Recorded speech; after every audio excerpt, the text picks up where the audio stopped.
Allez, merci d'être là. Donc, cette montée zéro déchet, où en sommes-nous? Camille, je te laisse introduire le sujet et puis peut-être que chacun pourra se présenter. Oui, effectivement, cet après-midi, on a décidé de faire un focus sur ce qui est chez nous notre action historique. C'est de là d'où on vient, c'est les premières opérations qu'on a menées, c'est les ramassages de déchets. C'est chez nous, c'est un projet qui existe depuis 20 ans et qui a bien grandi. Depuis 2 ans, c'est un programme national.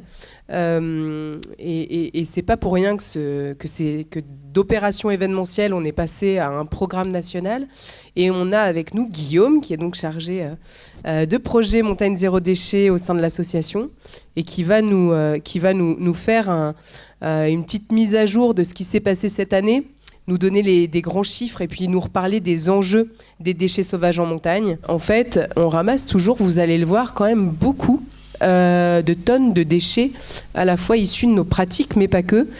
Avant ça, Guillaume, si tu peux peut-être juste en 2 mots te présenter, et puis on va présenter aussi le reste des intervenantes, si vous pouvez vous présenter en quelques mots, et ensuite Guillaume, tu attaqueras.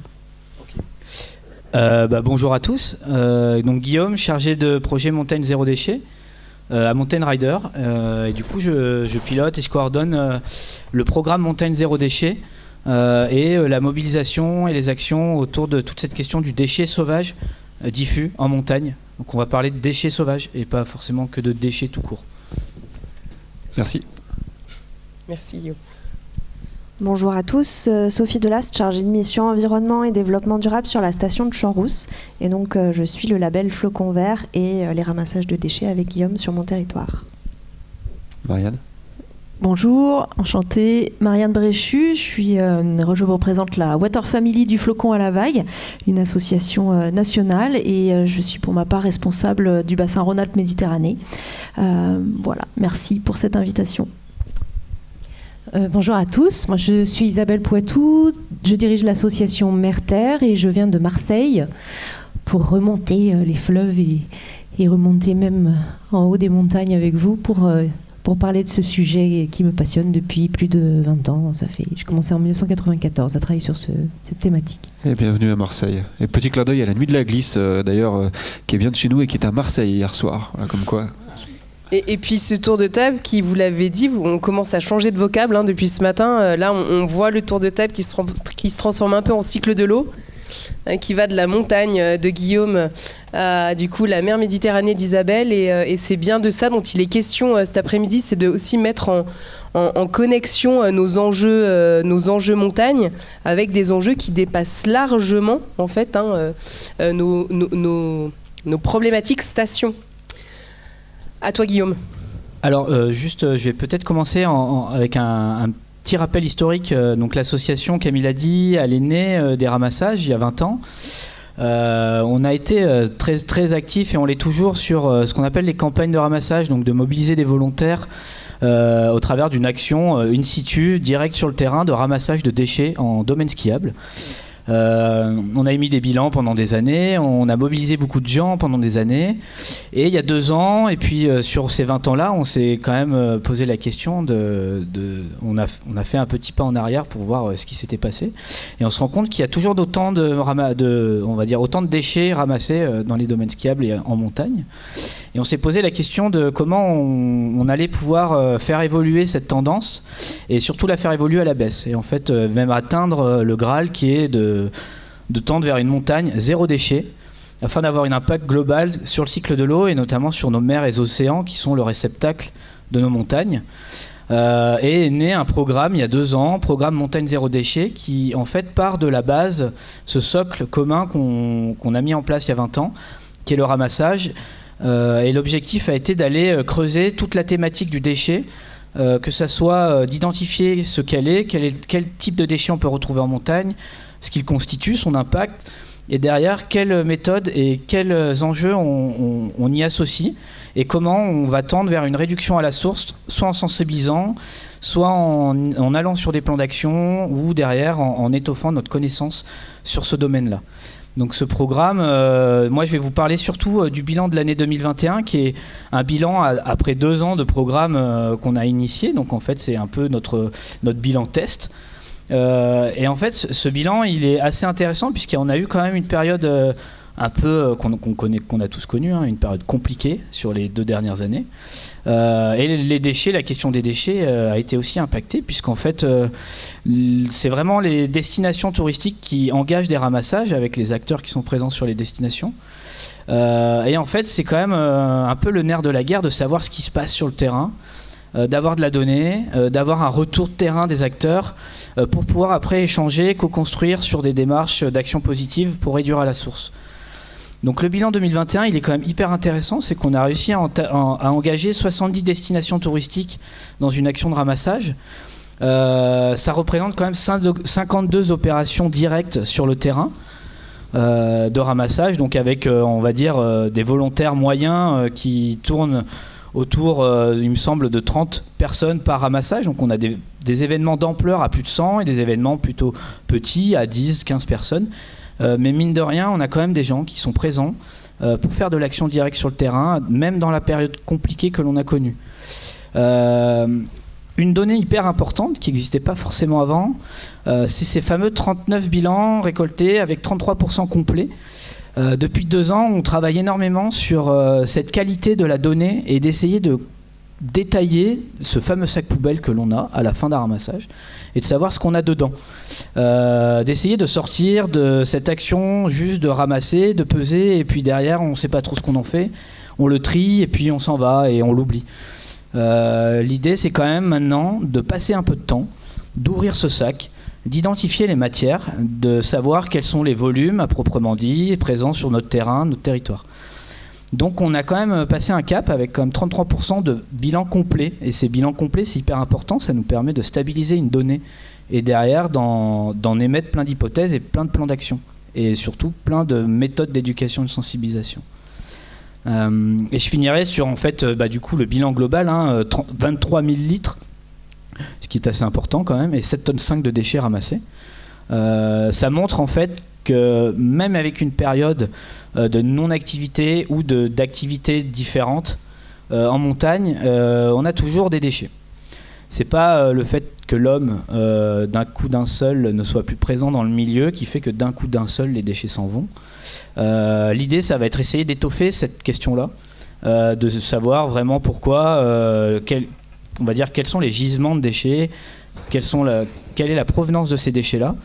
Mais du coup, on peut remarquer que le bilan 21, il est important pour nous, dans le sens où en fait, on a quand même encore des déchets. Donc il va falloir qu'on continue à agir et qu'on se structure un peu plus, tous ensemble, pour tendre vers cet objectif dont on parlera tout à l'heure, qui est vraiment une montagne zéro déchet à 2030, quoi.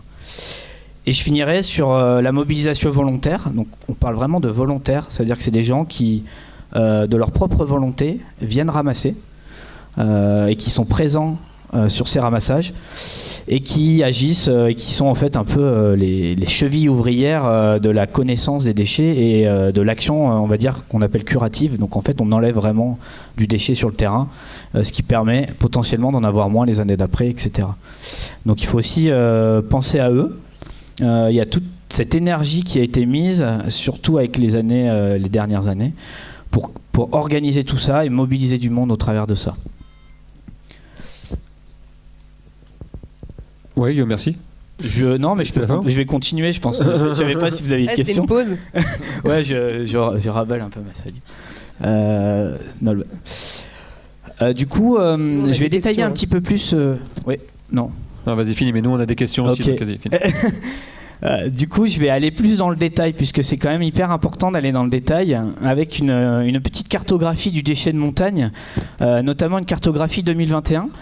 Donc je vous ai mis une petite photo qui représente un peu ce qu'on préconise comme lieu de ramassage pour les organisateurs en montagne. C'est issu de notre guide de l'organisateur, un guide méthodologique qui retrace un peu tous les tenants et les aboutissants pour un ramassage ludique festif et qui se passe dans de bonnes conditions. Ces zones-là, en fait, ce sont des zones qu'on a identifiées, c'est sur lesquelles on ramasse souvent de la donnée. Donc je pense que ça ne sera pas forcément une grosse surprise, mais quand même. 45% de tout ce que l'on a ramassé dans la donnée qui est complète, ça représente du plastique. Donc on confirme ce que l'on connaît de manière globale, que le plastique est une problématique importante du déchet sauvage en montagne, et de manière globale. Et on vient l'opposer quand même au métal, où c'est 17%, donc il y a un vrai gap. Un vrai gap entre cette matière, le métal, qui est souvent celle que l'on voit beaucoup au travers de la canette ou de gros câbles. Des choses qui sont très volumineuses, très imposantes, très impressionnantes.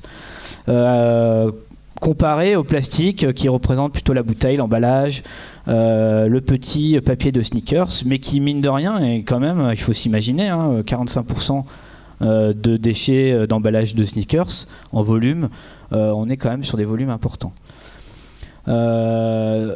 Petite chose assez intéressante, c'est qu'on a quand même réussi à compter des déchets, ça veut dire qu'on les compte, on prend le sac, on compte le nombre de bouteilles, compte le nombre de canettes, chose qu'on faisait pas forcément ou qu'on oubliait de noter avant. On en est quand même déjà à 4934 entre 2020 et 2022 déchets comptés, avec une grosse part de mégots dedans. Donc compter un mégot, je vous rassure, on n'étale pas, on compte pas les mégots qui sont dans la petite boîte qu'on voit là, un par un. Ça vous prendrait des heures, on a une petite formule pour calculer en fonction du volume, mais ça nous donne l'ampleur quand même aussi de ce déchet qui est aux alentours de 1400 et quelques mégots sur 2 saisons. Puis un nouveau déchet indicateur, les masques qu'on a tous, que vous avez tous dans l'assemblée, et qui est un nouveau déchet. Et mine de rien, en une saison, donc là c'est uniquement sur 2021, on en est à 245 masques.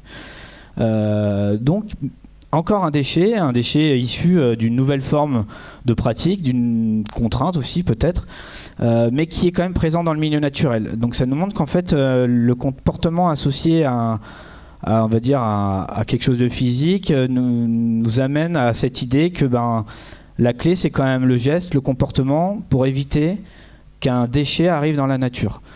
Parce que quelque chose de nouveau, on pourrait se dire c'est nouveau, généralement les gens sont sensibilisés ou on les tousse un peu, sauf qu'on se rend compte qu'il finit quand même dans la nature et il faut qu'on comprenne pourquoi et comment. Mais du coup on sait qu'il y a quand même beaucoup de ce déchet là, donc il va falloir qu'on comprenne rapidement comment et pourquoi. Du coup je voulais finir là-dessus. La moyenne de 2006 à 2019 c'est quand même 37 tonnes de déchets, et il y a un vrai creux qui s'est creusé quand même sur 2020-2021 en lien avec la pandémie. Parce qu'il a été compliqué de mobiliser, donc moins de ramassage, donc forcément moins d'informations et un tonnage plutôt en baisse. Donc c'est assez logique, c'est quand même pas proportionnel, mais c'est très corrélé. Plus il y a de volontaires, plus on ramasse, plus forcément les données sont importantes. Donc pareil, quelque chose d'important pour nous, de continuer à mobiliser, parce qu'en fait cette action de terrain elle est essentielle, sans quoi derrière on ne peut pas avoir d'informations sur comment ça se passe in situ.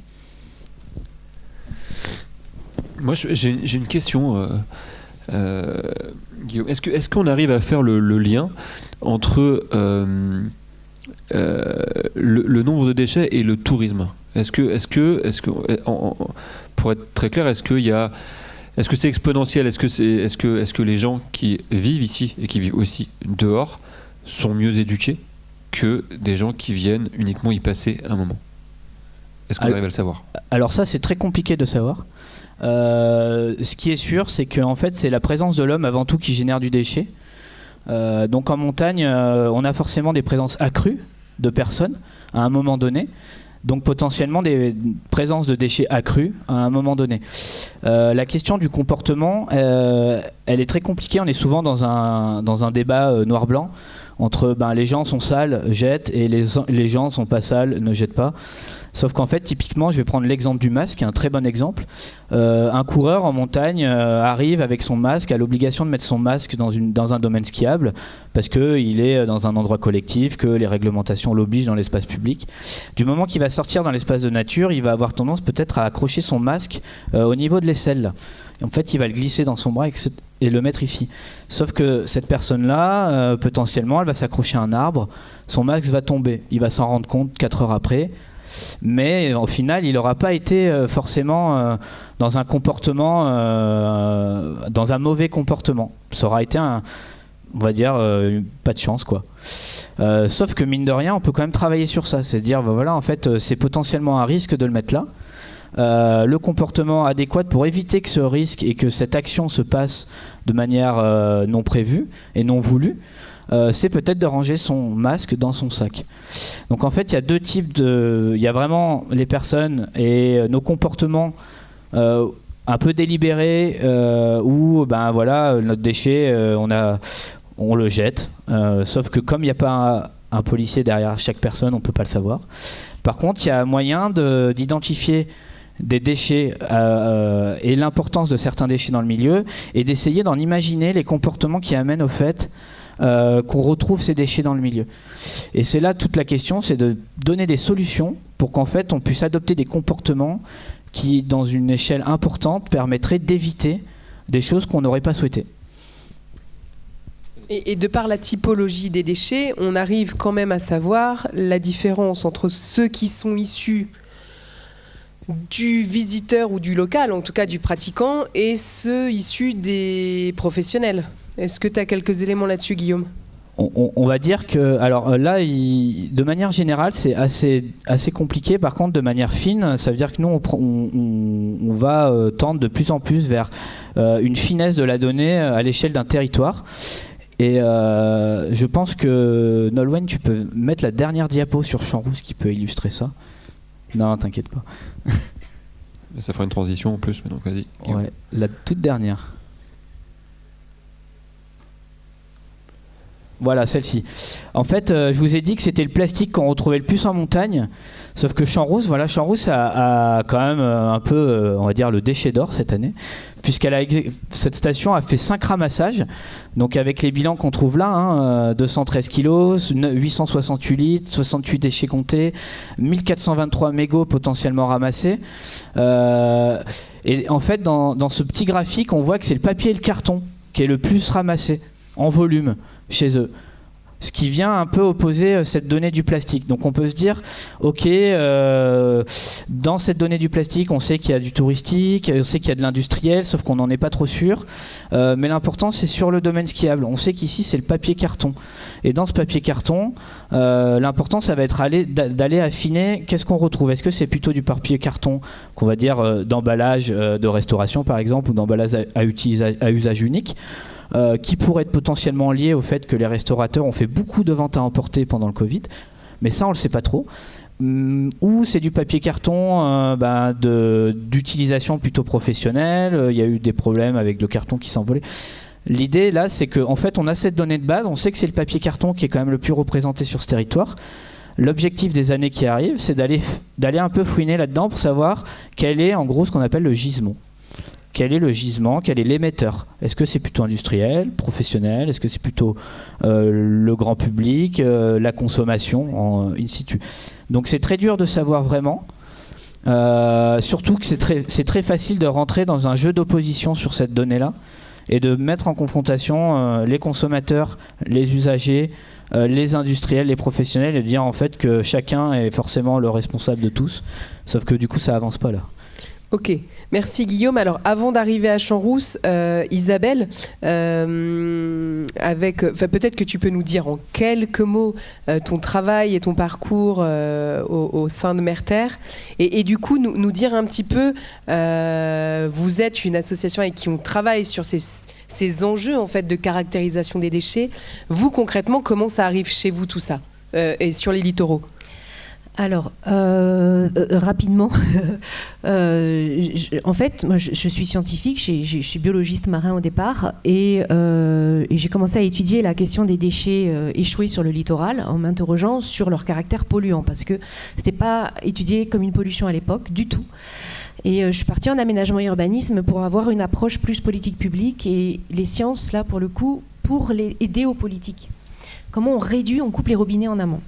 Et donc j'ai développé des méthodes de caractérisation des déchets parce que les scientifiques, jusque-là, n'étudiaient. Il n'y avait pas de programme de surveillance. Les macrodéchets, c'était une nuisance au tourisme. Les collectivités territoriales nettoient les plages, ou elles nettoient un peu les stations de ski peut-être, et encore, je ne suis pas sûre qu'à l'époque ça se faisait beaucoup. Mais bon, ce n'était pas un problème environnemental. Du coup, la question c'est de savoir comment on va faire pour mesurer et faire prendre conscience de la réalité, de l'ampleur du problème. Comment est-ce qu'on fait pour mesurer du macro-déchet, c'est-à-dire visible à l'œil nu? Les scientifiques, ils savent mesurer des concentrations dans des volumes d'air ou d'eau. Ils ont des microscopes, ils étudient des concentrations. Donc tout l'enjeu, c'était d'étudier des méthodologies de caractérisation. Donc j'ai développé des méthodes, et ensuite en cours de thèse j'ai créé l'association Merterre parce qu'il n'y avait pas d'organisme spécialisé en France là-dedans. J'ai fait ma thèse au sein du CEDRE, qui est un organisme qui est spécialisé dans la lutte contre les pollutions accidentelles des eaux, hébergé à l'Ifremer à la Seine-sur-Mer. Donc ce sont les 2 organismes en France qui sont censés proposer des solutions de mesure aussi de cette pollution, et il y avait tout à faire. Donc j'ai créé Merterre. Et aujourd'hui, en participant ensuite au groupe de travail européen, au groupe de travail nationaux, parce qu'il y a une directive européenne qui est arrivée en 2008 pour lutter contre les pollutions marines. Et c'est comment on mesure le bon état écologique des eaux. Et il y a les déchets dedans. Et c'est la première fois que les macrodéchets sont inscrits dans un outil réglementaire et considérés comme un risque que feraient courir ces objets au milieu naturel, au milieu marin. Et ça a été un appui très important.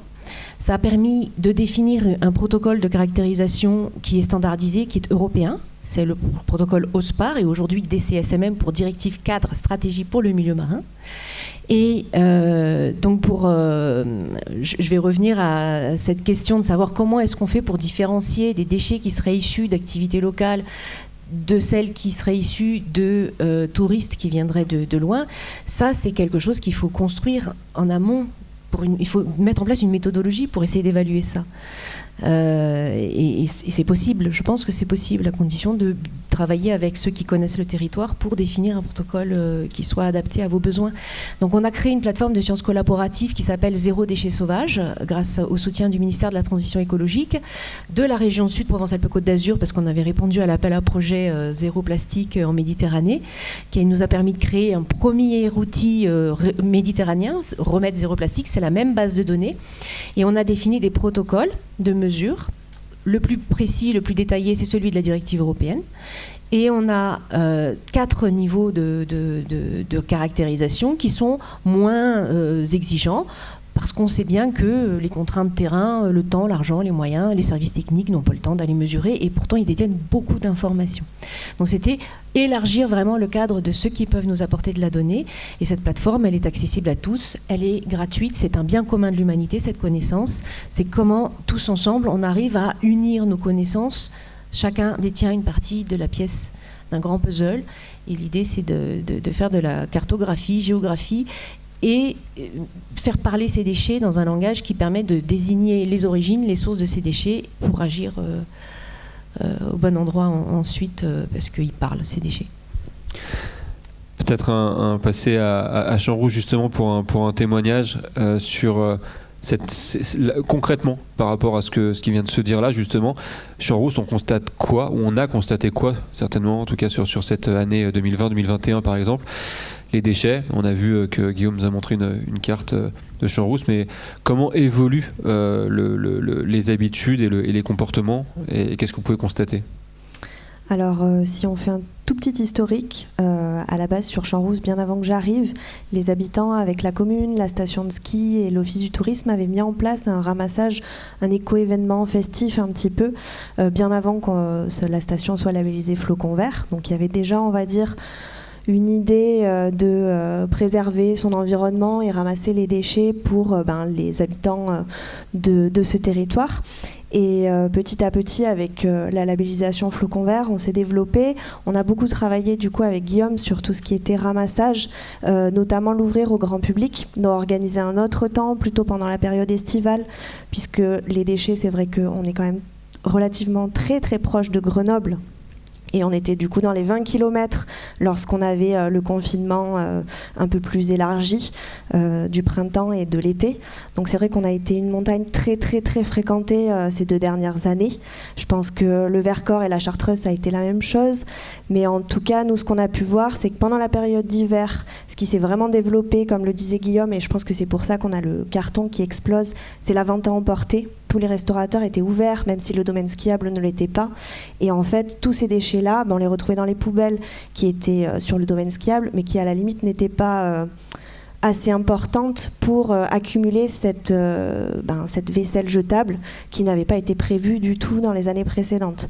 Donc je pense que c'est vraiment ce qui explique pour cette année l'explosion du carton sur nos ramassages, en sachant qu'après on est sur des milieux vantés, donc forcément même si ces déchets on les retrouve en cœur de station, donc plutôt dans un milieu urbain et non dans l'environnement, dès qu'on a un coup de vent, de suite ça part partout ailleurs, dans les cours d'eau, dans les milieux humides. Et c'est vrai que là-dessus, on a besoin vraiment des ramassages après en fin de saison et l'été.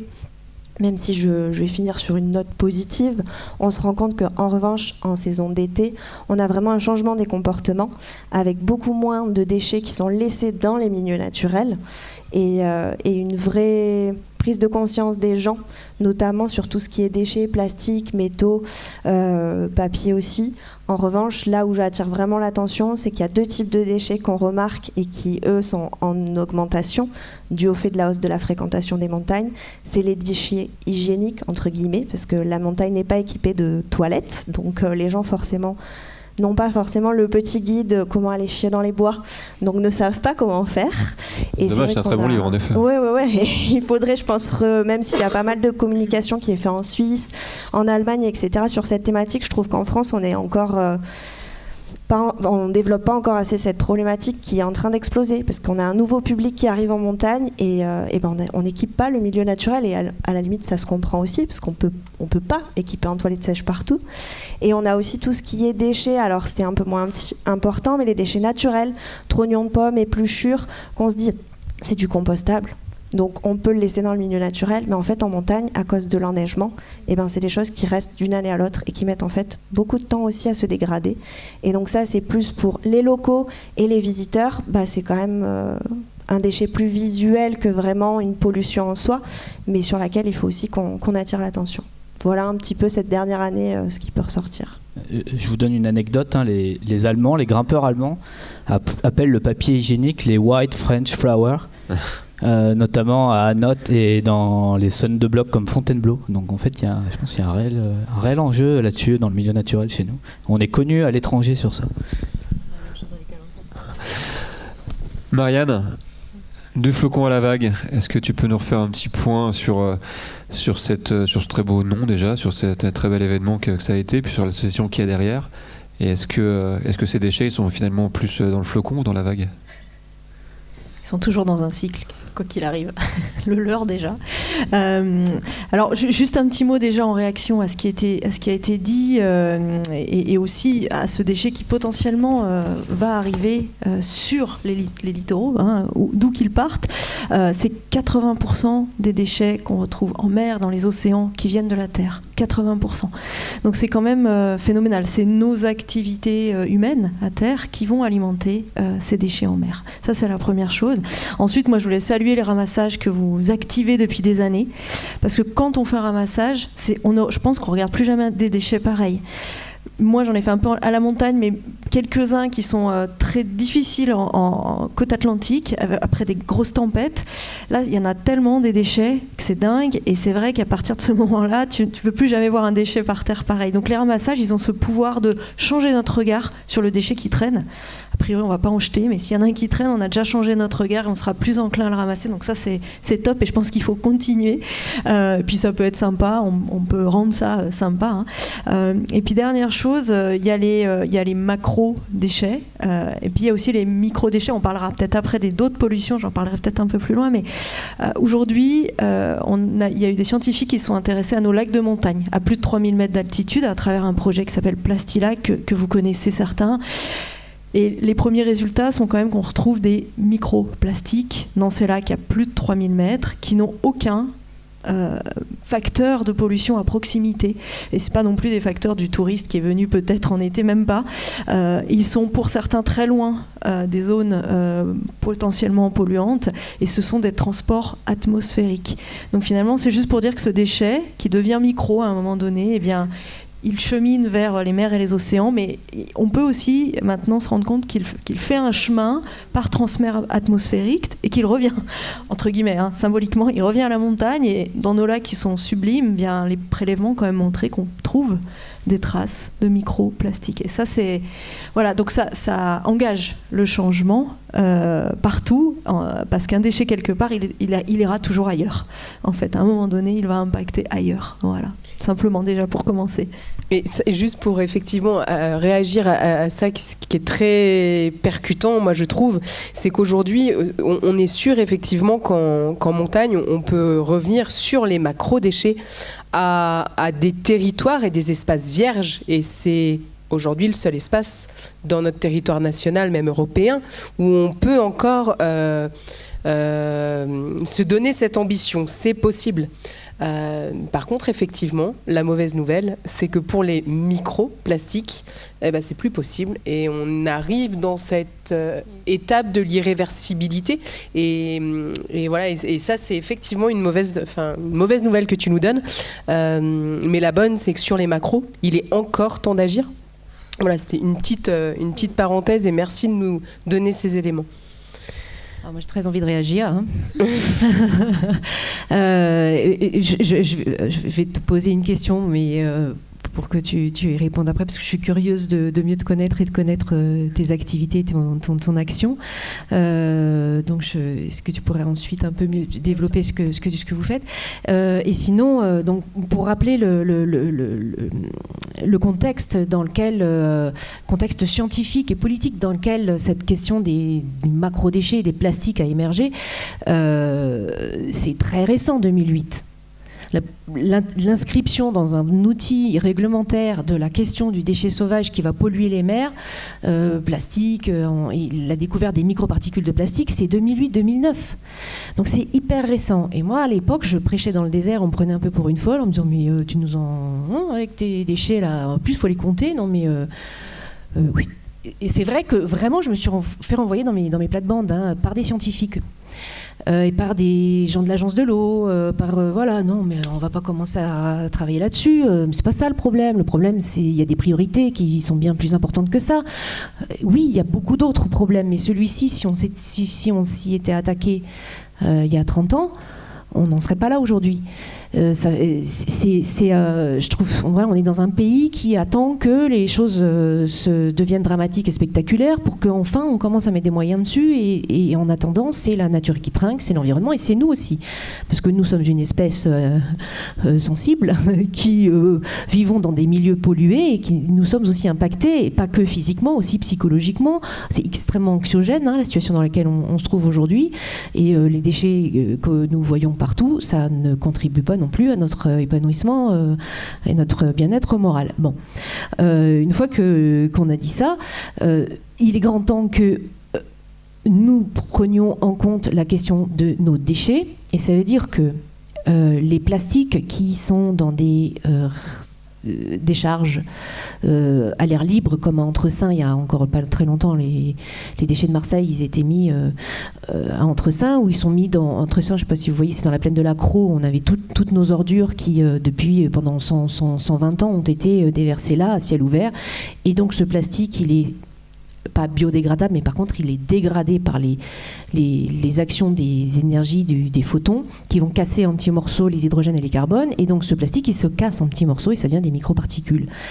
Et donc tous les déchets qu'on voit dans les cours d'eau, là on était sur l'Uvonne il y a 3 semaines, on a eu une inondation, on a eu un gros épisode pluvial. Il y a énormément de déchets qui sont accrochés dans les branches et qui restent dans la rive, sur la ripisylve, et qui restent bloqués là. Et donc pendant des jours et des jours, des heures et des années, ils ne sont pas forcément nettoyés, c'est érodé constamment, et on a des milliers de microparticules de plastique qui s'en vont, et tout ça c'est sur la planète entière. Et on a plastifié, il y a 200 ans, on était moins d'1 milliard. Aujourd'hui, on est bientôt 8.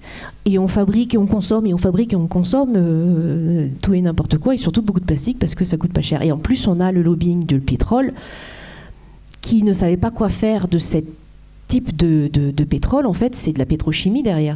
On trouve une solution économique à un résidu pétrolier dont ils ne savaient pas trop quoi faire au départ, et ça a été miraculeux de trouver la solution de fabriquer ce plastique. Donc il y a tout un circuit, effectivement, mais c'est vrai que cette prise de conscience que c'est un risque pour l'environnement et qu'il s'agit d'arrêter d'en foutre partout et surtout de bien le capter, c'est nouveau. Et donc les collectivités territoriales ont une mission et un rôle très important. Tout ce qui rentre dans votre territoire, que ce soit neuf quand un magasin s'installe, quand une activité économique s'installe, elle va faire rentrer dans votre territoire des produits. Donc il y a une conscience à avoir de ça, c'est-à-dire qu'une fois que ça va être consommé dans votre territoire, ça va être jeté dans votre territoire. Il y a de fortes chances, la majorité. Donc il y a cette conscience à apprendre au fur et à mesure. C'est nouveau, hein, voilà. Donc c'est juste pour... ça me faisait réagir sur ça en me disant que voilà, c'est nouveau, mais enfin on s'en occupe un peu mieux, quoi, quand même. Ça me permet de faire une bonne transition sur la façon dont on va permettre de prendre conscience à tous les acteurs de l'écosystème montagne, que ce soit les collectivités, le grand public, les usagers, les habitants de ces territoires. Et c'est là où en fait l'enjeu il est de développer des outils pragmatiques, ludiques, non moralisateurs, et c'est aussi une des parties du travail qu'on mène, et qui, le bilan des 2 dernières années, notamment de cette année, montre que le besoin d'outils de tous ces acteurs-là, il est phénoménal, il est important, puisque c'est la clé de la réussite en fait d'une montagne zéro déchet, hein, de donner des outils de sciences participatives, des outils qui permettent de ramasser en se posant des questions, de comprendre ce que l'on ramasse, et derrière d'imaginer un changement de comportement, un nouveau comportement. C'est aussi c'est la meilleure des manières pour enrayer le phénomène et de prendre conscience. Et du coup, sur ces domaines-là, on a testé pas mal de choses. On a encore pas mal de choses à améliorer. Il y a quelques outils que vous voyez sur la scène, hein. Le vélo au fond là-bas, c'est un vélo qui permet d'aborder la question du microplastique. La grande bâche qui est déposée sur la scène, c'est une bâche qui permet de comprendre les matières qu'on a ramassées, et derrière en fait pour nous la récolte des données, l'animation de cette récolte des données, c'est le point de départ de la création de méthodologies, d'outils, de compréhension, et qui amène le changement de comportement, et derrière qui pour nous sera le moyen le plus efficace à enrayer le phénomène, puisque du coup il y a quand même 2 champs pour enrayer le phénomène, hein. C'est complètement enlever la création de cette matière dans notre processus de consommation, mais il y a aussi cette façon de faire qui est la nôtre, qui est de faire des choix en conscience, et qui vont derrière avoir un fort impact sur le milieu. Non, Marianne, je voulais juste que tu répondes à la question, puis que tu nous parles aussi de ta vision aujourd'hui justement de cette notion d'éducation à la base, en fait, de sensibilisation, mais surtout d'éducation. Où est-ce qu'on en est d'après toi ? Complètement. Alors, pour répondre à la question, l'association qui s'est appelée à son origine du flocon à la vague s'appelle aujourd'hui Water Family du flocon à la vague. Donc, vraiment dédiée à l'éducation des montagnes aux océans, mais finalement sur tous les territoires, pour les relier justement, ces territoires, grâce à ce merveilleux cycle de l'eau. Et finalement, cette pédagogie autour de l'eau, elle est une porte d'entrée très puissante, parce que l'eau relie tous les hommes, pour sensibiliser à des modes de vie, des modes de consommation plus responsables, pour agir à la source. Et quand on parle de déchets, agir à la source, c'est évidemment la clé. Le meilleur déchet, toujours celui qu'on génère pas. Alors pour l'association, aujourd'hui, nous, on est vraiment dédiés à faire de la pédagogie pour différents publics, en milieu scolaire, des primaires aux universitaires, auprès d'entreprises, auprès d'organisateurs d'événements, sur plein de territoires, grâce à des antennes. Le siège est à Biarritz, avec un fort lien avec les Pyrénées depuis l'origine, mais aujourd'hui, on a une belle antenne Rhône-Alpes-Méditerranée, une belle antenne Loire-Bretagne à Paris, et évidemment sur toute la côte atlantique. Et peut-être que nous, la clé de la pédagogie, elle n'est pas sur les déchets, parce qu'il y a des assos qui le font très bien, Mountain Rider, Surfrider et plein d'autres, et des scientifiques aussi qui vraiment alertent, et aussi qui alertent sur l'aspect santé, parce qu'il y a une dynamique de santé derrière. Nous, on va plutôt s'intéresser à la pollution invisible, celle qui est générée par l'homme dans ses modes de vie à la maison, chacun, chez nous tous les jours, et puis par nos industries ou l'agriculture. Cette pollution invisible, dans les pollutions, on a 3 familles, les macro, les micro-déchets, ça on vient d'en parler, les micro-organismes, les virus, les bactéries, ça, on ne va pas forcément en parler aujourd'hui. Et puis la 3e, c'est les micropolluants. Et les micropolluants, en l'occurrence, c'est notamment les molécules chimiques qui vont repartir tous les jours de nos maisons, sans qu'on finalement on s'en rende compte parfois, qui vont repartir des activités industrielles, des activités agricoles, qui vont se balader dans nos cours d'eau, finir dans les mers et les océans, et qui sont invisibles, et qui du coup interpellent moins, on ne les voit pas. Et surtout, on pense ou on imagine que quand ça repart de chez nous, la station d'épuration qui fait un travail remarquable en France va traiter ces micropolluants, et ce n'est pas le cas. Tu bien sûr compléteras avec peut-être des aspects scientifiques et encore bien plus précis. C'est moins de 10% des molécules chimiques potentiellement toxiques qui repartent de chez nous qui sont traitées. Ça veut dire que derrière, elles vont être forcément remises dans le milieu naturel, un lac, une rivière, un fleuve, directement à la mer. Quand on est à Marseille, les stations d'épuration au Pays Basque, ce sont des émissaires qui rejettent à 500 mètres au large. En général, en bord de mer, c'est souvent comme ça. Ça revient dans le milieu naturel, lui, ne s'est pas dégradé, ces molécules chimiques toxiques.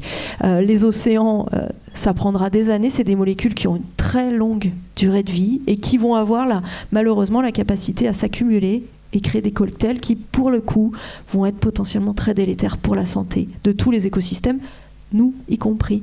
Et donc nous, on s'intéresse beaucoup à ce qu'on peut faire sur ces produits qu'on utilise dans la vie courante, qui contiennent des molécules chimiques toxiques, sachant qu'on a, c'est une bonne nouvelle, que des solutions. C'est-à-dire qu'on a déjà la capacité dans nos vies à la maison d'avoir des produits naturels, évidemment pas ou peu emballés.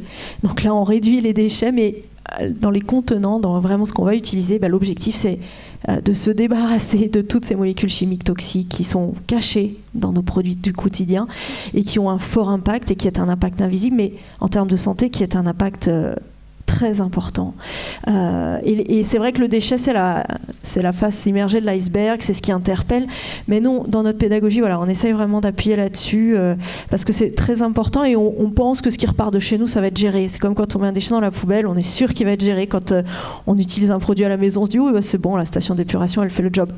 Mais non, il faut aller un petit peu plus loin que ça et éduquer pour que nous, à la source, déjà en tant que citoyens, on n'émette pas ces pollutions-là. On aide le milieu naturel, on aide les stations d'épuration, on aide les centres de recyclage à ne pas se retrouver des trucs qu'ils ne vont pas gérer. Voilà. Et ça, c'est essentiel d'agir à la source. Et c'est positif parce qu'on a plein de solutions.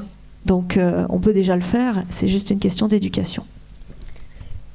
Alors effectivement, tu parles de réduire à la source. Nous, c'est vrai qu'il est bon de rappeler que quand même le leitmotiv de base à travers tout ça là, et puis tous ces termes un petit peu barbares qu'on utilise depuis le début, c'est bien de se dire ok, ensemble, comment on réduit à la source. Et nous, ça fait maintenant bientôt, je regarde Christian, il est encore là, bientôt 20 ans que c'est par les déchets qu'on amène à cette conscience de notre consommation et qu'on travaille avec les citoyens, nous, vous. Et on se dit, en tout cas, c'est un des éléments de bilan aussi du programme, qu'effectivement, Isabelle, tu as dit un truc très juste, que nous, on pointe bien du doigt aujourd'hui, c'est que dans la réduction à la source, il y a nos comportements individuels, mais il y a effectivement le rôle des collectivités, et j'en viens à Sophie de Champs-Rousse. Nous, on s'aperçoit que ça, là, quand on fait ce job de caractérisation, on a finalement un merveilleux outil de diagnostic de où sont les gisements. En fait, clairement, tout à l'heure, Guillaume disait la solution, c'est les gisements. Quand on a fait notre opération, les gisements, ils sont là. Et on sait si on doit agir sur le mégot, on sait si on doit agir sur le plastique, il vient d'où.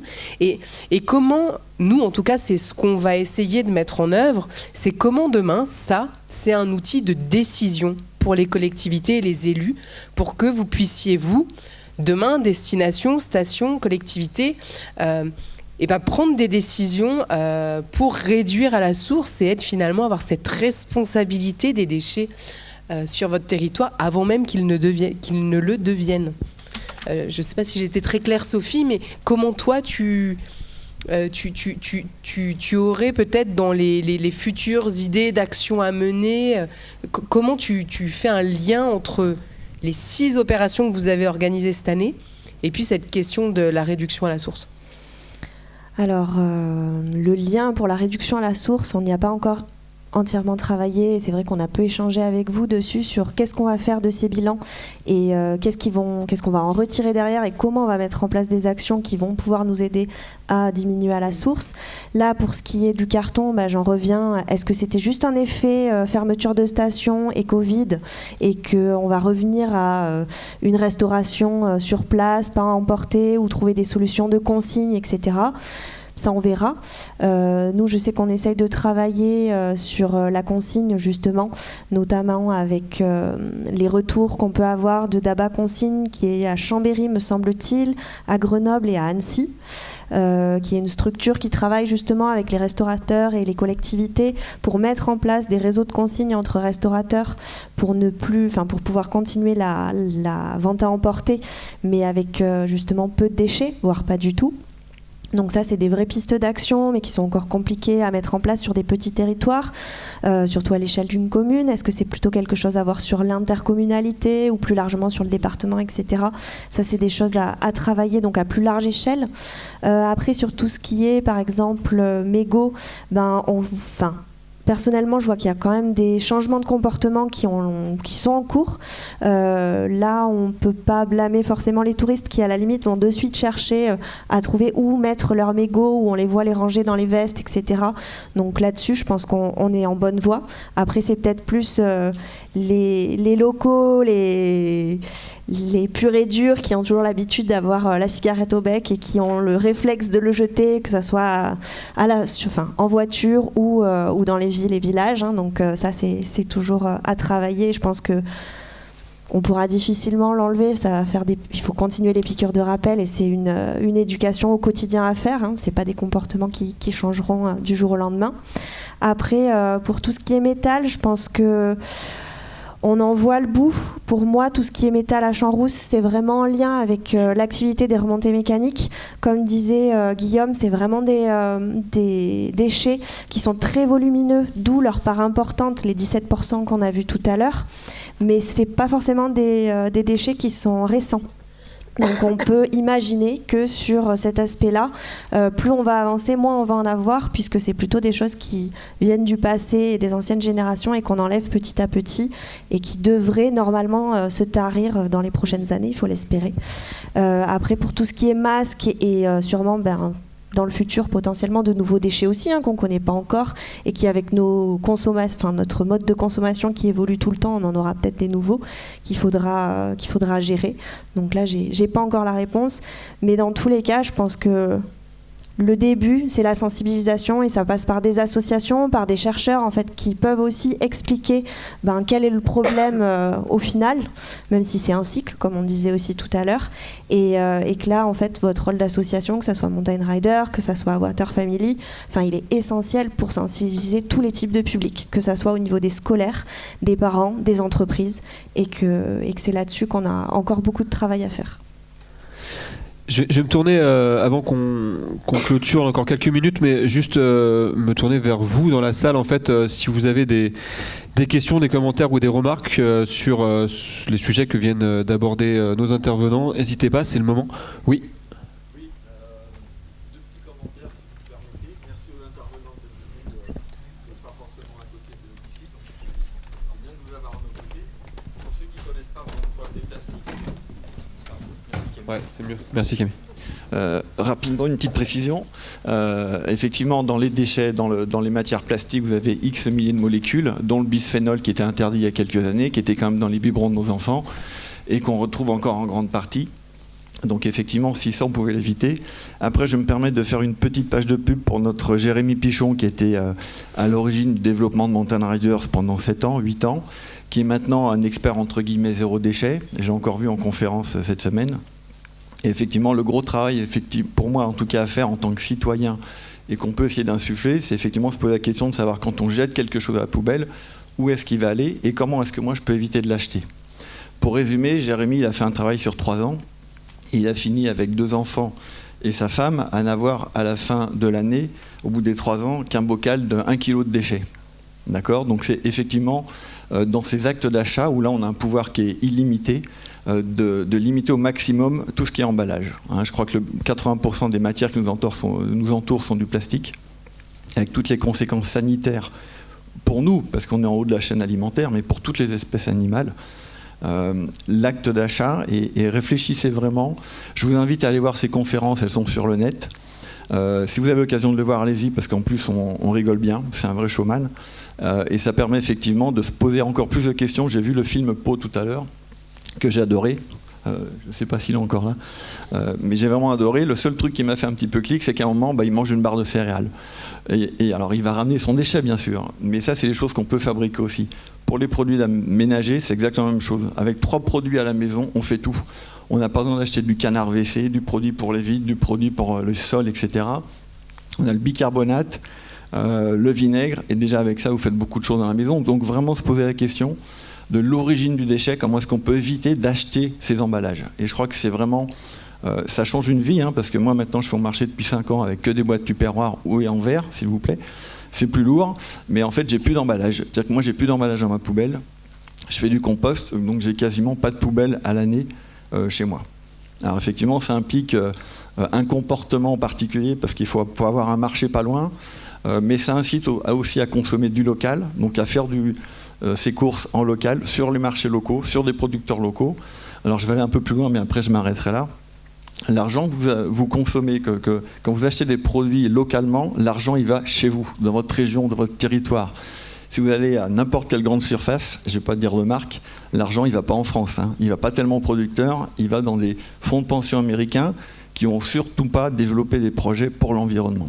Donc là on a un pouvoir qui est immense de pouvoir faire changer les choses. Alors c'est pas évident de faire passer le message, mais au moins aller voir la conférence Famille presque zéro déchet, parce que franchement vous allez encore plus réfléchir sur vos actions. Et le guide est très très bien, le livre, très bien fait. Merci. Est-ce qu'il y a une autre intervention, une question, une réaction ? Ouais.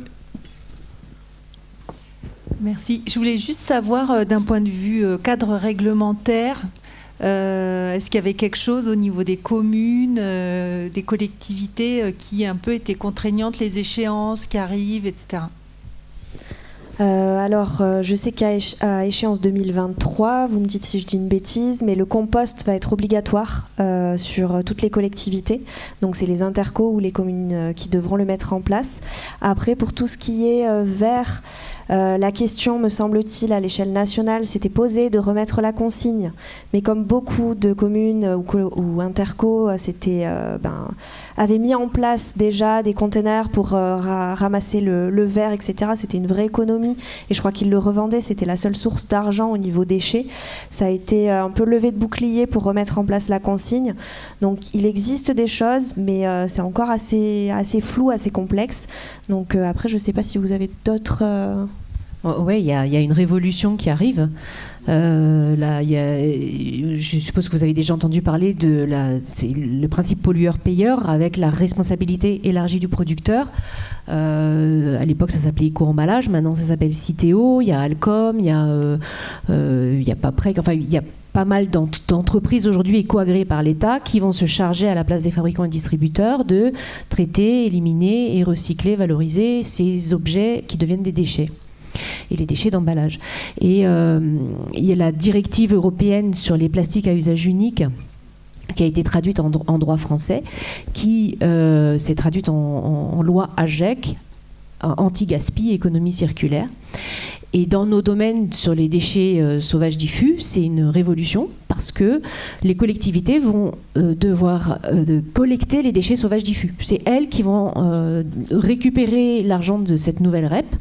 Je crois bien qu'il y a 300 millions d'euros par an qui vont être distribués aux collectivités territoriales.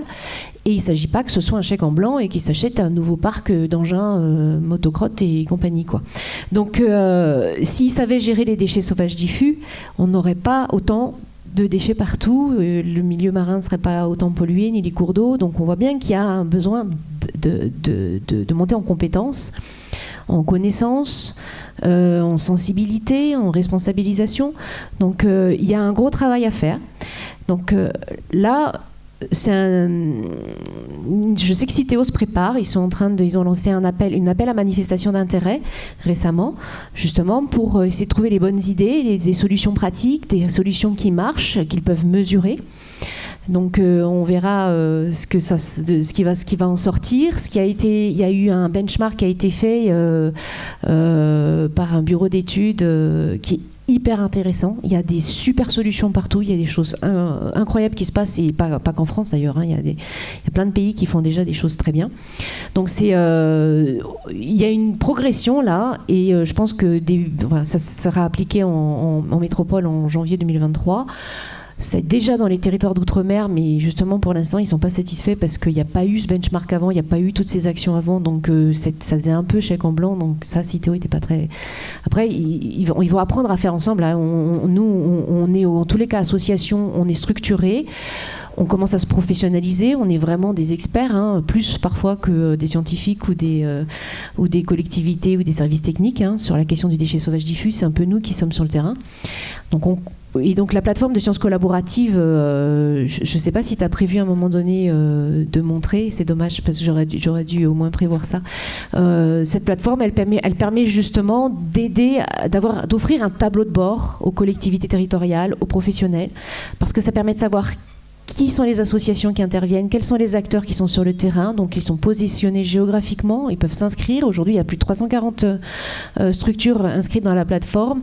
C'est 65% sont des associations et 20-25, ça commence à devenir des collectivités territoriales de plus en plus qui s'inscrivent dans la plateforme.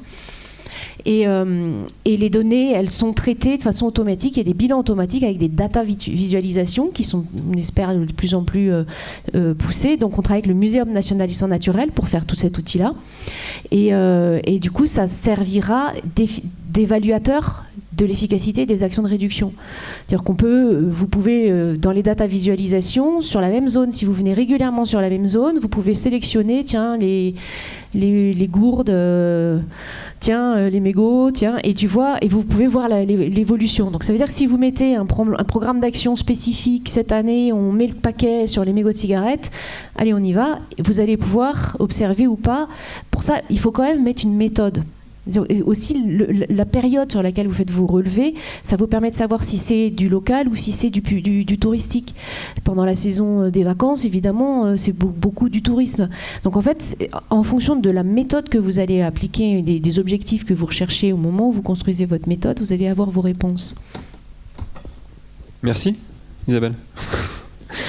On va clôturer cette table ronde et passer à la suivante, à moins qu'il y ait d'autres réactions. Non, c'était pas une réaction. Yann qui fait passer le micro. Ouais.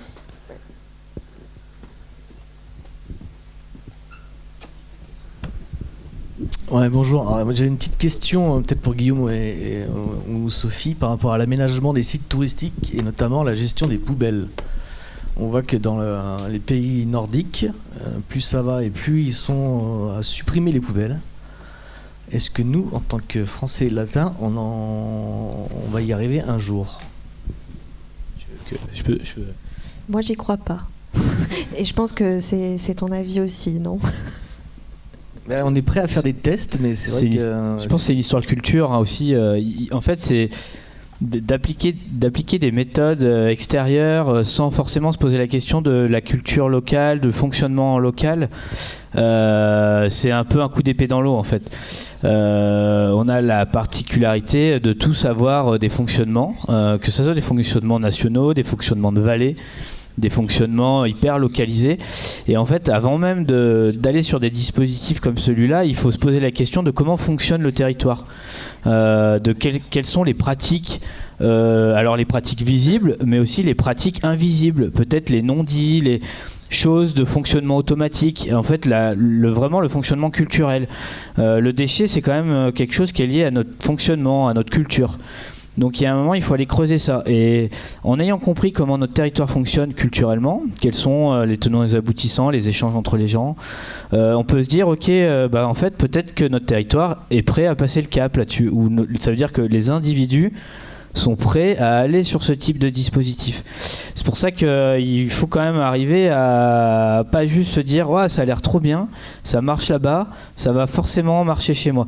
C'est très risqué. Et à mon avis, le retour de bâton peut être très violent.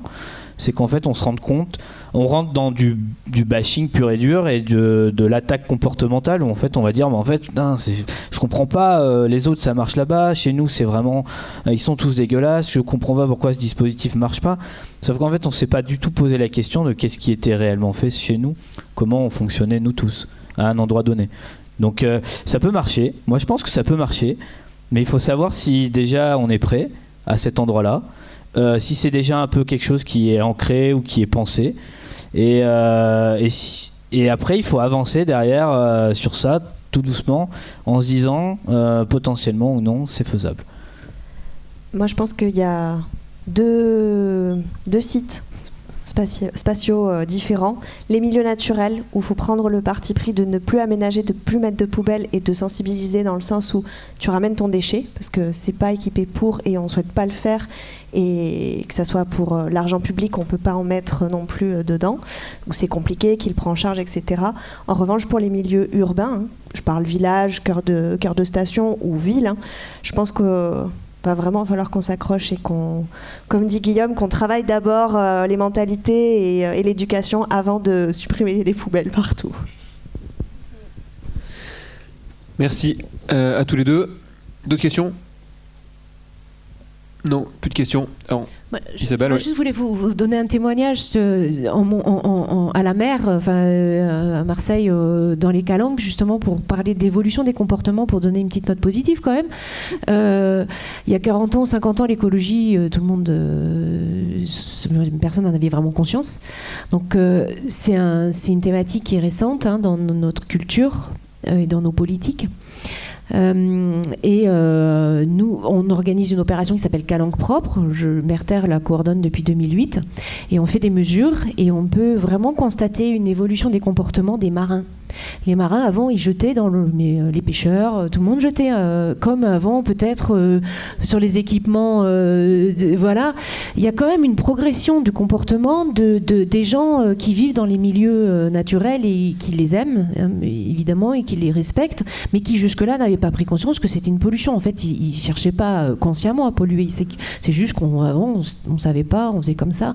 Moi, j'ai été fumeuse, j'ai jeté mon mégot par terre quand j'étais jeune, il y a longtemps. Non mais pas si longtemps. Il y a l'accent qui est ressorti là. Il y a longtemps. Mais bon, c'est vrai. Je veux dire, on progresse, on avance et on apprend au fur et à mesure. Voilà. Et l'humanité, elle fonctionne et elle évolue comme ça et elle s'adapte.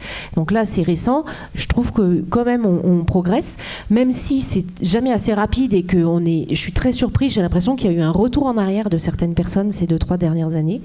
Je trouve un comportement limite suicidaire.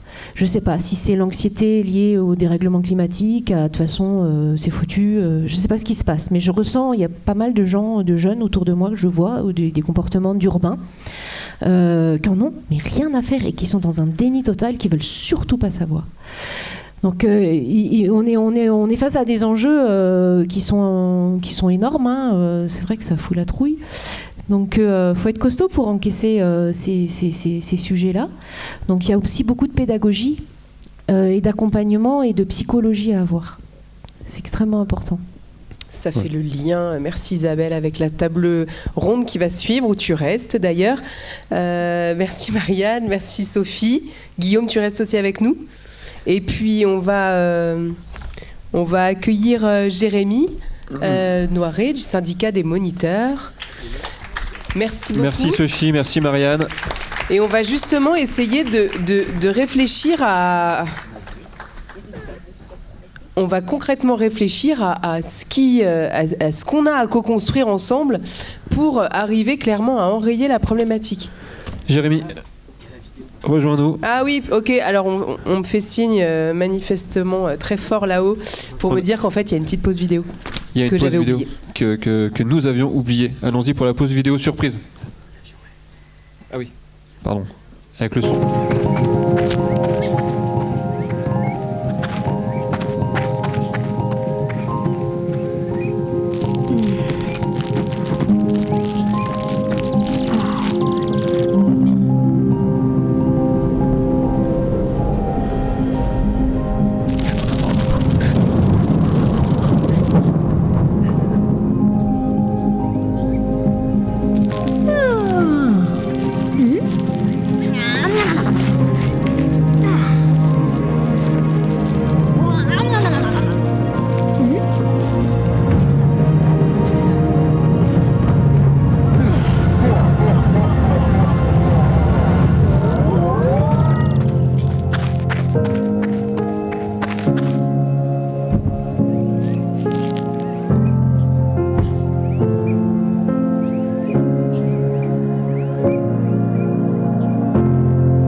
presque en avant-première notre nouveau film de mobilisation et de sensibilisation qu'on espère essaimer en 2022.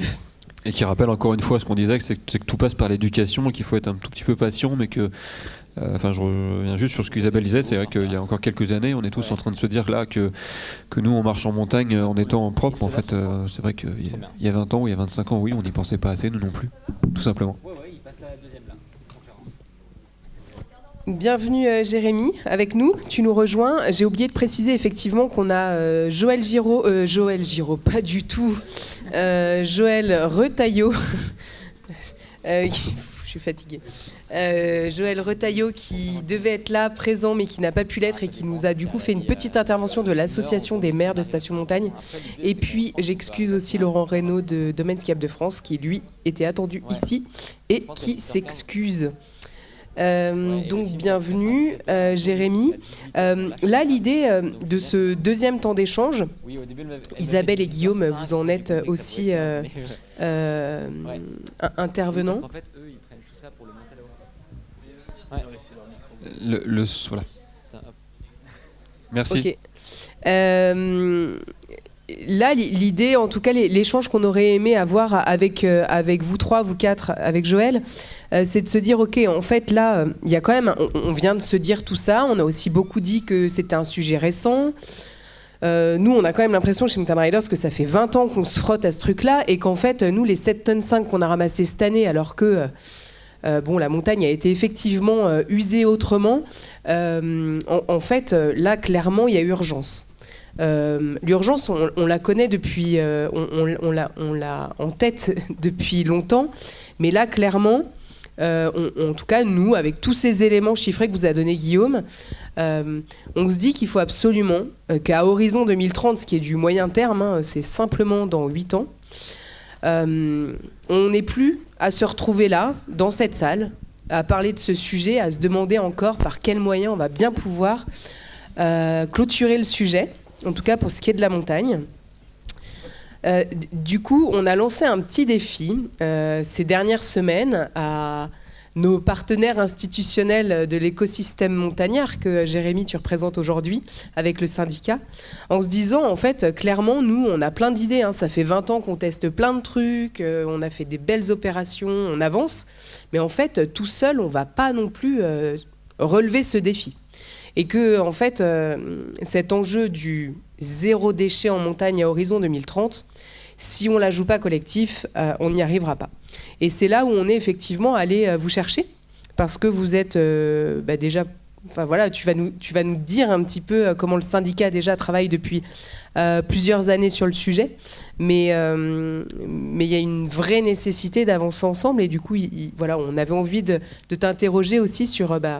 que fait le syndicat aujourd'hui, comment ces enjeux, alors là particulièrement du déchet, mais demain plus largement des sujets de transition écologique, vous les travaillez au syndicat et quel est votre rôle? Parce que c'est vrai que je rappelle quand même que l'ESF est un partenaire souvent historique de toutes les opérations de ramassage. Et comment vous êtes prêts aujourd'hui à aller plus loin à nos côtés? Bonjour à toutes et à tous, merci pour l'invitation. Effectivement, c'est un sujet qui est d'actualité et qui en fait est d'actualité depuis pas mal de temps, mais qui est déstructuré. Parce qu'on avait nous aussi mis en place des opérations de collecte qu'on avait appelé le dernier planté de bâton, qui avait pour but de collecter en fin de saison les déchets sur le domaine. Mais on s'est vite rendu compte que, alors parfois c'était rejoint, on les faisait ensemble, mais pas toujours.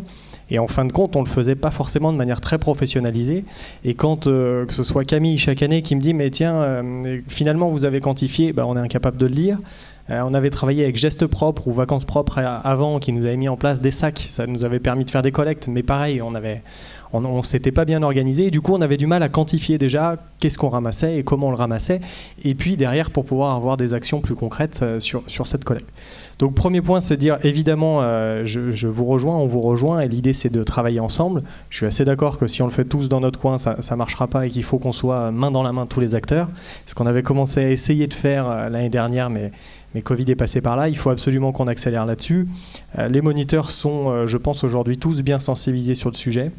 On a attaqué ça à peu près en 2013 au travers d'une convention qu'on avait signée à l'époque avec les chambres de commerce et d'industrie de montagne sur une opération qui s'appelait « Fais ta trace mais ne laisse pas de traces ».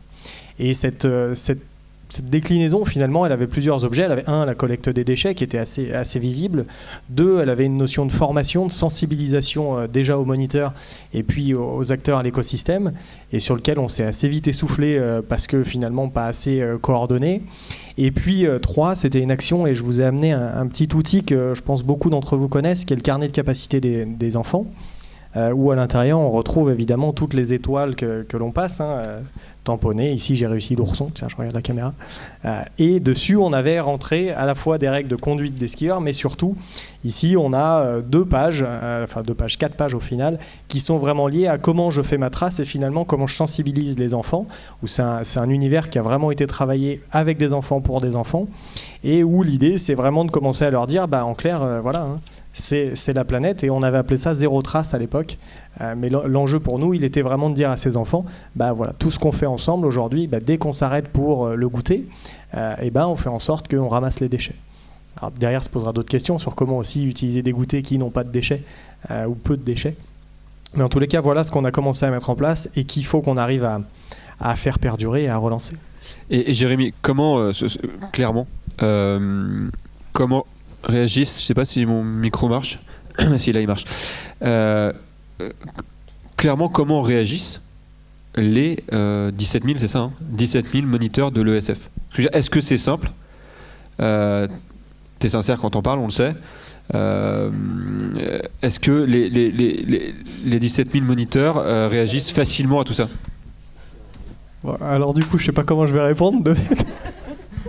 Mais vu que je suis sincère, non, évidemment, comme toute société, sur 17 000 moniteurs, il y en a qui ont une appétence forte pour tous ces sujets environnementaux et puis d'autres qui ne l'ont pas. Mais je pense qu'on a vraiment franchi un cap. Je donne un exemple. Cette année, on a fait un gros travail avec le cabinet Carbone 4 sur la mobilité des moniteurs. Et je pense qu'on l'aurait fait il y a 4, 5, 6 ans en arrière. On envoyait un questionnaire aux 17 000 moniteurs en leur demandant de répondre sur un questionnaire qui durait 20 minutes. Je ne sais pas si dans la salle, combien d'entre vous seraient prêts à le faire, mais on sait tous que 20 minutes de questionnaire, c'est très long. Et on a eu 5 000 moniteurs qui ont pris part. Ce qui est assez colossal. Carbone 4 nous disait si on a 2000 réponses, c'est déjà le bout du monde. Donc je pense qu'aujourd'hui, les moniteurs sont vraiment enclins à faire des choses. Et il faut qu'on arrive à les accompagner, les outiller davantage pour qu'eux aussi prennent cette sensibilité-là, que tous ces moments qu'on a de partage ensemble, qu'on arrive aussi à venir les toucher. Et le webinar qu'on a développé et qui à l'époque, je pense qu'il y a 3 ans en arrière, on se disait mais on va faire des webinars, on n'aura personne. Je pense qu'aujourd'hui on est prêt à pouvoir toucher ces moniteurs et à leur dire de chez eux, tiens regarde, voilà les actions qu'on pourrait faire, voilà là où toi tu pourrais être encore plus en capacité à la fois de sensibiliser les élèves, mais aussi de faire en sorte que ces déchets on arrive à les réduire. Isabelle ? Ouais, je suis très contente de vous rencontrer. Je suis très heureuse d'être là. Je vous remercie de m'avoir invitée. Merci Guillaume, parce que je viens pas souvent en montagne, moi, et je découvre un univers que je connais pas très bien. Et je trouve beaucoup de corrélations avec le monde de la mer et aux régates, aux courses aussi en mer, et donc toutes ces problématiques d'organisation d'événements, d'accompagnement d'un public large et important, mais qui n'est pas forcément toujours sensibilisé. Et du coup, en effet, réussir à faire en sorte que les professionnels deviennent des ambassadeurs des ambassadeurs, je pense que c'est le bon mot, pour devenir des courroies de transmission et d'éduquer, d'informer et de sensibiliser les personnes avec lesquelles ils vont être en relation. C'est super important, et je pense que c'est bien de valoriser, qu'ils puissent être valorisés, ces moniteurs, dans cette mission-là. Parce que la protection de l'environnement, ça demande beaucoup d'énergie, ça demande un don, une transmission. Je veux dire, c'est comme ça, à donner de soi et de sa sensibilité. Et du coup, voilà, c'est réussir à remettre quand même de l'humain, de la qualité dans la relation, de donner à connaître dans le vrai, et ça demande des qualités humaines et aussi des connaissances, parce que pour donner à connaître aussi, il faut savoir de quoi on parle et puis apporter des éléments qui peuvent ensuite être réutilisés par ces personnes qui seront en contact avec avec les moniteurs. Et ouais, du coup, moi je suis ravie de voir l'évolution du monde de la montagne. Je le trouve exemplaire et ça fait longtemps que je regarde Mountain Riders du bas de la montagne là-bas avec beaucoup d'admiration et franchement je trouve que vous faites un boulot formidable et vraiment bravo encore pour toutes ces années de travail et le fruit aujourd'hui que je vois et je pense que c'est pas fini hein, c'est transition c'est pas fini. Merci Isabelle. Guillaume, j'aimerais que tu puisses nous dire un petit peu, parce que là moi j'annonce un peu l'ambition très floue et un peu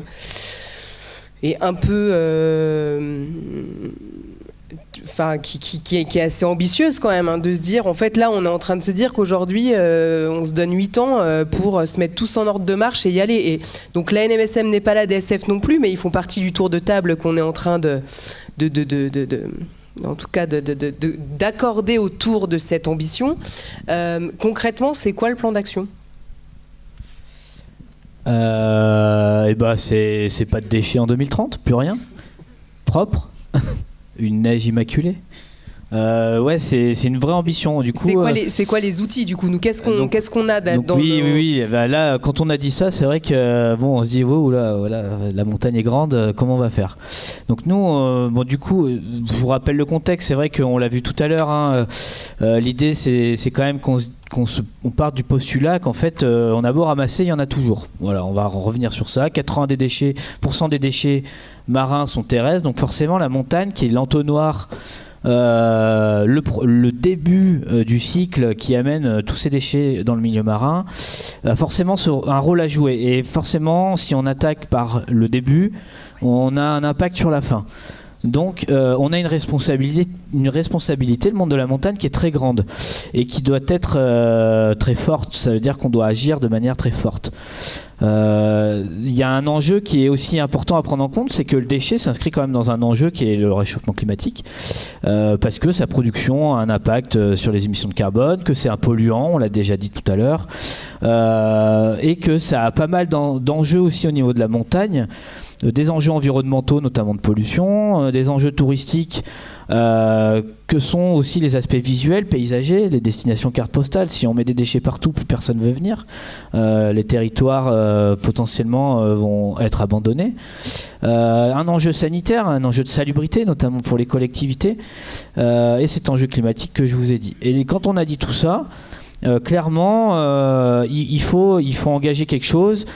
Et ça passe par, pour nous, pour Mountain Rider, trois grandes étapes: agir, comprendre et réduire. Agir, en fait, c'est vraiment agir sur le terrain, continuer les ramassages, réduire à la source la quantité de matière disponible dans l'espace, l'enlever, la prélever et derrière l'identifier pour qu'en fait on puisse derrière cogiter et ne plus l'avoir à le refaire l'année d'après. Donc il faut continuer à agir. On peut pas juste se dire les ramassages ça fait 20 ans, on en a marre, on s'en va. On laisse d'autres faire, on verra bien plus tard, on va faire autre chose. Ça nous amène au fait de comprendre tout ça. Donc c'est vraiment l'évolution que je vous ai présentée sur les 2 dernières années où on affine cette compréhension. Le soutien d'Isabelle de Merter, il est essentiel pour nous depuis 2 ans, puisqu'on est quand même, nous on comprenait, mais on comprenait avec un regard qui n'est pas celui du recul qu'a le milieu marin. Le travail de ces 2 dernières années a été de transposer toute cette façon de faire, cette méthodologie marine, à un milieu particulier qui est la montagne, un milieu qu'on connaît bien nous, puisqu'on le pratique et on y vit, et qui a toutes ces contraintes et tous ces atouts. Avec cette idée de rendre quelque chose d'efficace et d'amener une compréhension facilitée et qui est liée à notre milieu. Et une fois qu'on a ça, qu'on a agi, qu'on a compris, en fait, il ne faut pas que ça continue encore pendant 20 ans, qu'on ait les mêmes tonnages, qu'on ait les mêmes volumétries.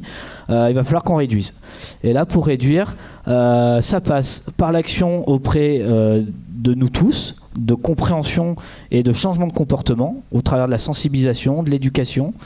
C'est trouver les outils pour amener toute cette méthodologie du changement de comportement. Et derrière, c'est aussi se poser la question de l'amont, de comment, quel geste j'adopte, soit pour éviter d'incorporer dans le milieu un déchet potentiel, soit le jour où j'en trouve un, quel comportement j'adopte pour qu'il ne soit plus là, et quel message aussi je véhicule. Et c'est cette idée importante des prescripteurs.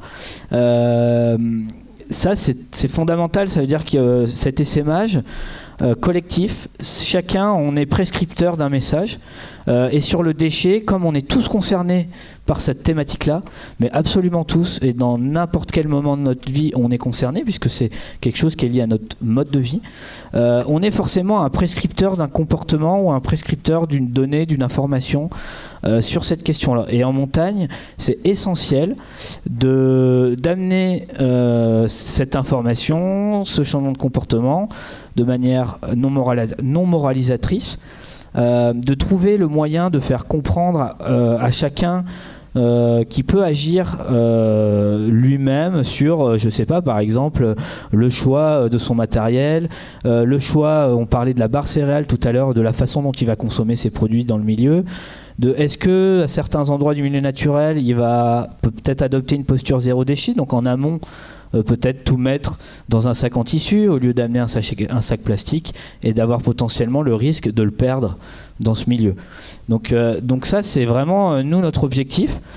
Et après, une fois qu'on a un peu cadré les objectifs, l'enjeu, c'est comment on fait.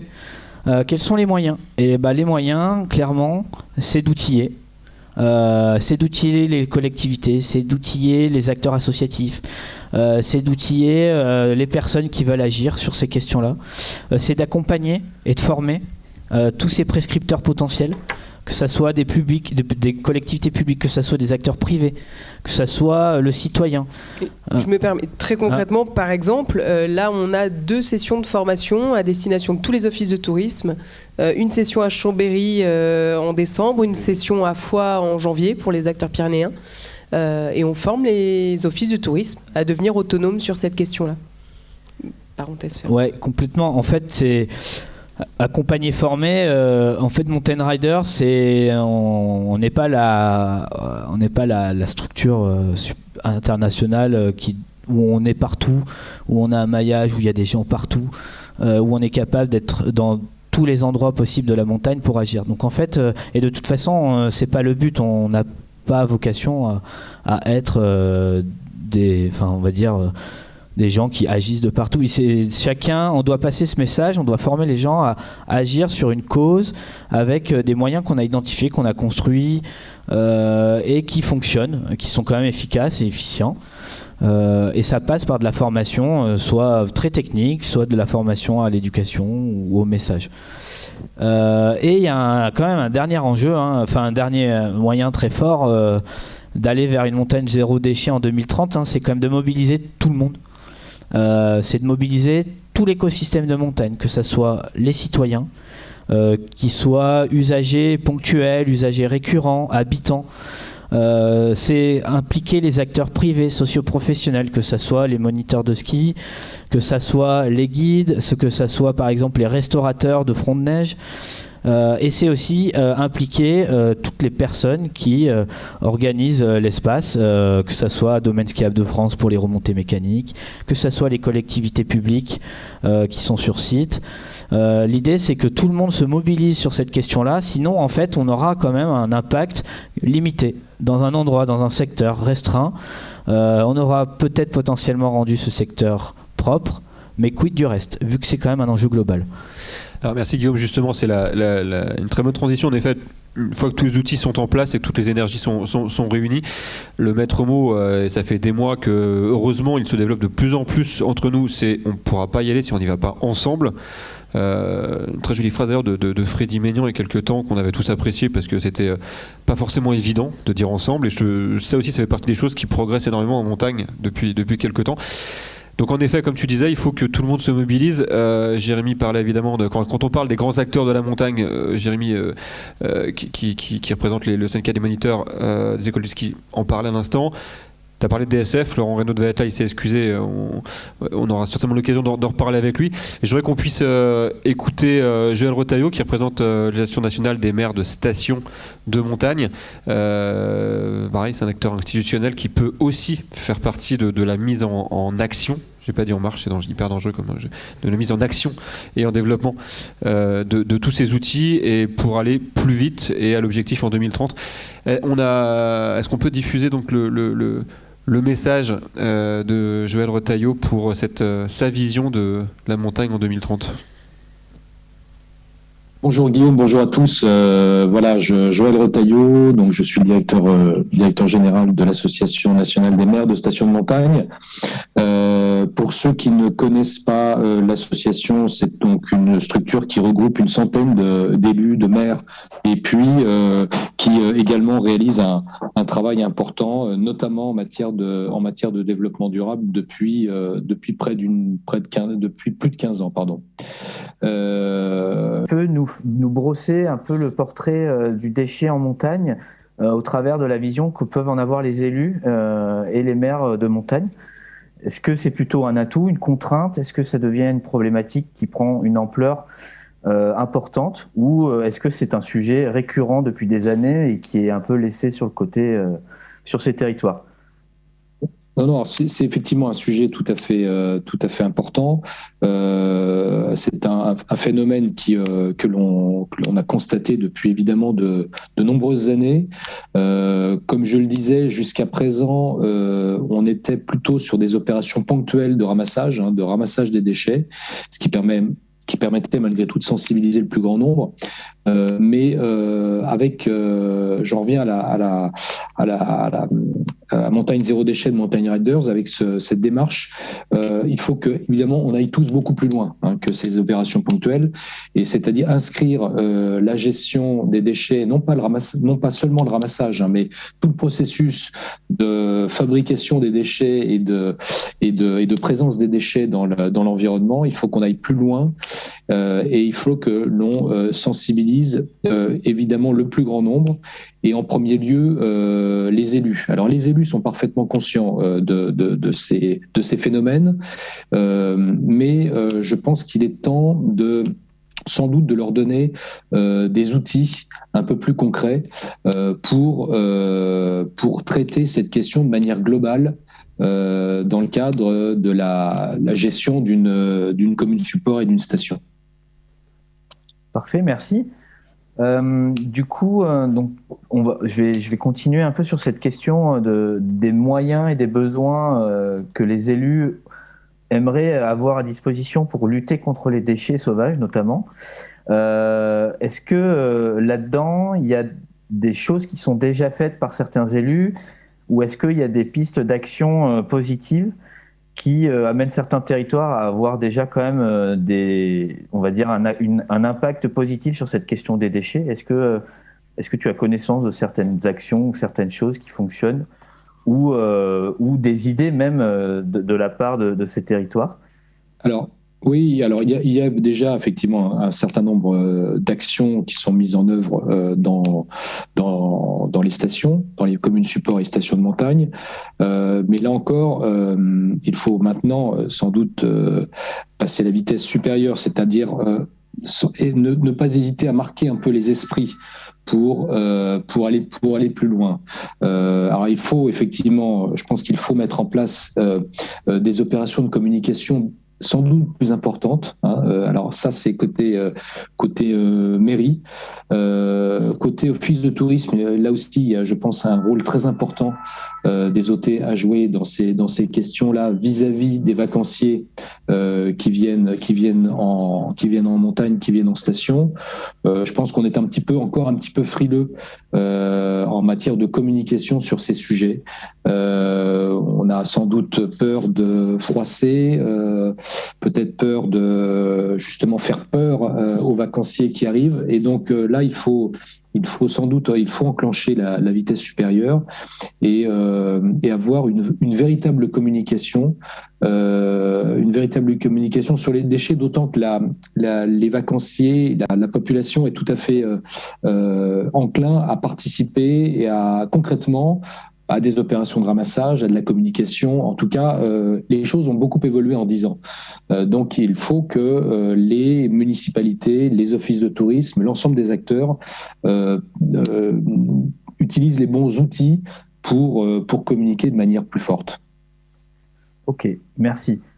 Une question plus en lien avec la période singulière qu'on vient de vivre, notamment en montagne. Est-ce que tu as des retours des élus de station sur des modifications de comportement ou des nouveaux comportements liés aux déchets qui apparaissent et qui sont entièrement liés à la période que l'on vient de vivre, notamment sur les territoires de montagne ? Oui, alors on a effectivement le phénomène des... bon, ça c'est pas, enfin c'est nouveau, mais on l'a constaté depuis quelques mois. C'est la présence d'un certain nombre de masques et autres déchets liés directement évidemment à la pandémie, qui se retrouvent dans la nature. Alors effectivement, bon, il y a problème de comportement, hein, évidemment d'un certain nombre d'individus, mais ça malheureusement on le retrouve un peu partout, hein, que ce soit à la montagne, sur le littoral, en ville. Enfin bon, donc là, il faut continuer à marteler les messages, et puis sans doute mettre en place des moyens supplémentaires, dans chaque station pour lutter contre ces phénomènes, pour faire de la prévention. C'est tout à fait important si on veut réussir à réduire ces phénomènes de déchets en pleine nature. Parfait, merci. Peut-être dans les dernières questions, quelles sont selon toi les clés de la réussite d'une montagne zéro déchet d'ici à 2030 ? Quelles peuvent être les méthodes ou les façons d'agir pour atteindre cet objectif-là ?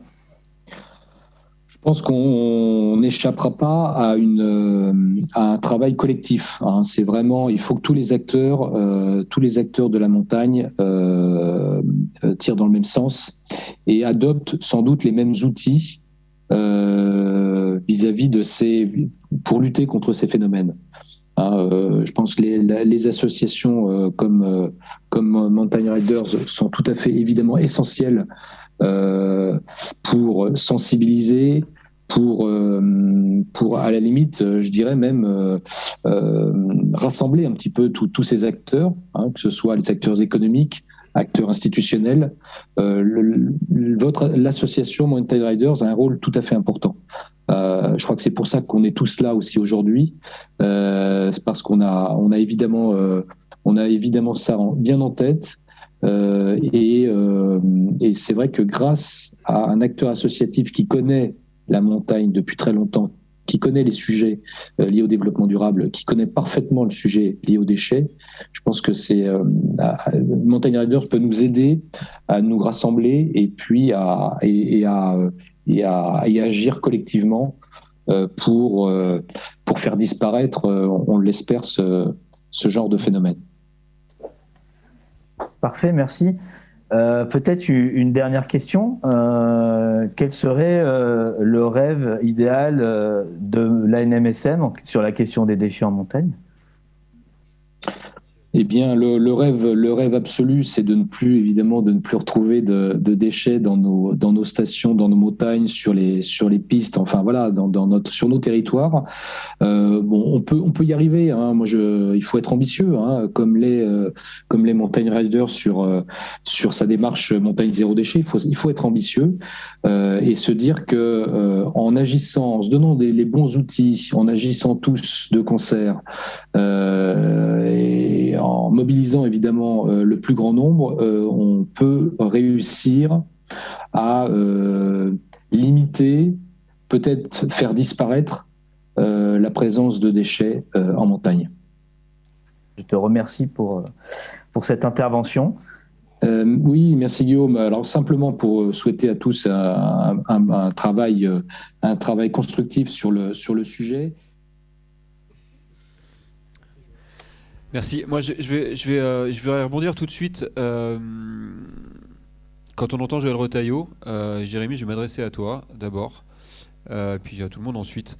Ce qui ressort tout de suite là, je trouve que c'est assez frappant, c'est Alors, c'est un homme politique qui parle, ça se sent.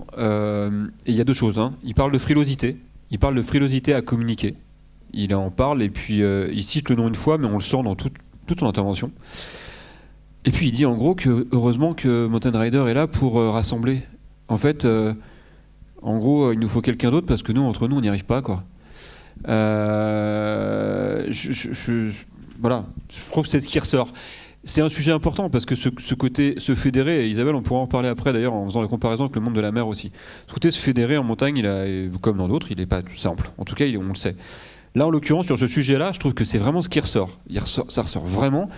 Il reconnaît qu'il y a une frilosité parce qu'on a peur. Comment on fait, Jérémy ? Est-ce que non, mais là, tu représentes l'une des 4 grandes institutions qui, si elles n'arrivent pas à se fédérer pour prendre ce sujet-là en main, en effet, on a peu de chances d'y arriver parce que ça fait vraiment partie des institutions qu'il faut absolument, pour lesquelles le moteur est forcément essentiel. Est-ce que aujourd'hui, sincèrement, je vais reprendre le mot tout à l'heure de sincère, je sais que personne va rigoler, tu penses qu'il y a cette frilosité, il y a ce vrai problème encore pour y aller ou pas ? C'est difficile à répondre parce que Joël n'est pas là et on peut pas interagir avec Joël. Laurent non plus, donc c'est assez difficile quand finalement tu es là pour représenter le reste. Moi, ce que je peux dire, c'est que cette frilosité, je suis pas sûr. Je suis pas sûr parce qu'en plus, on a fait des enquêtes il y a pas longtemps qui montrent bien que les clients nous attendent là-dessus. Et là où avant la dimension RSE et la dimension développement durable au sens large, mais qui englobe tous ces sujets, elle arrivait en 3, 4, 5e position les dernières années, maintenant elle est en numéro 1 ou en numéro 2. Donc je pense qu'il faut y aller. Après, faut se le dire aussi, la difficulté pour Joël, c'est que Joël a tout un écosystème d'acteurs à fédérer avec des mouvances qui sont ce qu'elles sont et qui sont aussi des acteurs qui sont plus ou moins engagés. Je pense aujourd'hui que la NMSM, avec le travail qui est fait au travers de CIM Durable et ce que fait le maire de Valloire à la tête de cette direction-là, c'est vraiment, je pense qu'ils y vont. Aujourd'hui, je pense qu'ils ne savent pas par quel bout le prendre parce que tout le monde en parle, mais finalement, quand tout le monde en parle, plus personne sait qui pilote. Et c'est pour ça qu'à mon avis, Joël se dit Mountain Rider, qui connaît bien le sujet, peut être le leader parmi tout ça. Mais je pense qu'aujourd'hui, il faut que tout le monde soit dans cette gouvernance, que ce soit les maires, que ce soit les remontées mécaniques, nous, vous, qu'on travaille tous ensemble d'une seule voie et qu'on avance. Mais à mon avis, c'est déjà, il faut se voir, se parler, être ensemble, main dans la main et se donner des objectifs à court terme, à moyen terme, à long terme. L'objectif de se dire à 2030, zéro déchet, il est posé, il faut le poser. Et il faut se dire maintenant, ok, si on veut l'atteindre, qu'est-ce qu'on met en place, comment, et communiquer dessus. Et je pense qu'aujourd'hui, la frilosité, elle est née du fait que, à quelque part, il y a déjà tellement de sujets.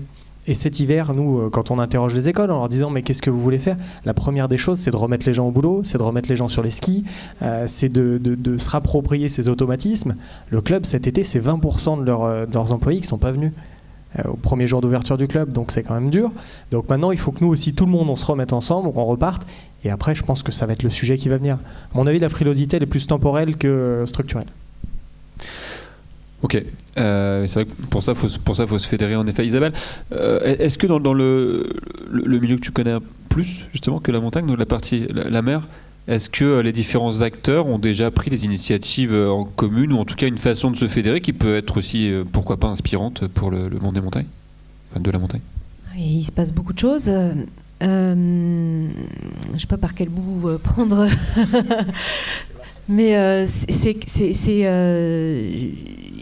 on est face à des contraintes politiques. C'est un sujet éminemment politique, hyper sensible.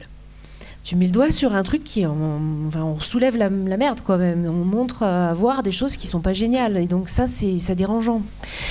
Je me souviens de François Galgani, qui est l'un des des premiers scientifiques à travailler sur la thématique et qui, en 98, a sorti une lettre aux médias pour dire qu'il ramassait des déchets dans les traits de chalut. Il était écotoxicologue, il étudiait la toxicité dans les sédiments sur les fonds marins.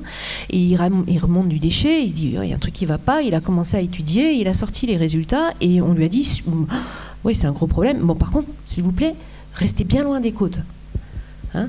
Surtout, vous vous rapprochez pas trop. On met le doigt sur une patate chaude, quoi. L'agence de l'eau qui dit ah mais non, nous on s'occupe pas des déchets. L'ADEME, ah bah non, nous on s'occupe pas de l'eau. Ah oui, mais alors les déchets dans le milieu marin ou les déchets dans le milieu aquatique, je fais comment ? Je vais voir qui ? Ah, c'est pas moi. Voilà, il y a vraiment eu une période longue où personne voulait endosser la responsabilité économique et la planification, et comment est-ce qu'on fait. Bon, donc ça a mis du temps. Aujourd'hui, grâce à la directive européenne, encore une fois, merci les réglementations internationales, parce que c'est dans les années 70 que ça a commencé, 60-70. Donc l'État français est obligé de se mobiliser là-dessus. Et à ce moment-là, on a eu au moment du Grenelle de l'environnement et du Grenelle de la mer, il y a eu des rencontres et des discussions où ils nous ont fait monter à Paris plein d'associations. Il y a Surfrider, il y a toujours Surfrider, il y a d'autres assos qui sont nés depuis, il y avait FNE, il y avait plein d'acteurs, des scientifiques, des spécialistes, des professionnels de la mer. On a commencé à travailler ensemble. Et progressivement, il y a des plans qui sont sortis, des plans d'action, et donc on a des plans pour le milieu marin, pour chaque façade maritime, et avec des enjeux très importants engagés dans les bassins versants. Donc progressivement, on monte dans les bassins versants, on remonte dans des corps de métiers spécifiques, donc il y a des méthodologies qui sont arrivées, et il y a une structuration progressive. Merter est implantée à Marseille, elle a été créée en 2000, l'association, et donc moi depuis 2000, je fais de la caractérisation et je fais remonter le problème au nez des élus, des décideurs, donc j'arrête pas d'aller titiller, alors on fait quoi, on fait un plan d'action, moi j'ai des choses à vous proposer, ok, oui, bon allez on essaye, on a essayé un peu, et puis finalement le service déchets et le service assainissement, ils se parlaient pas.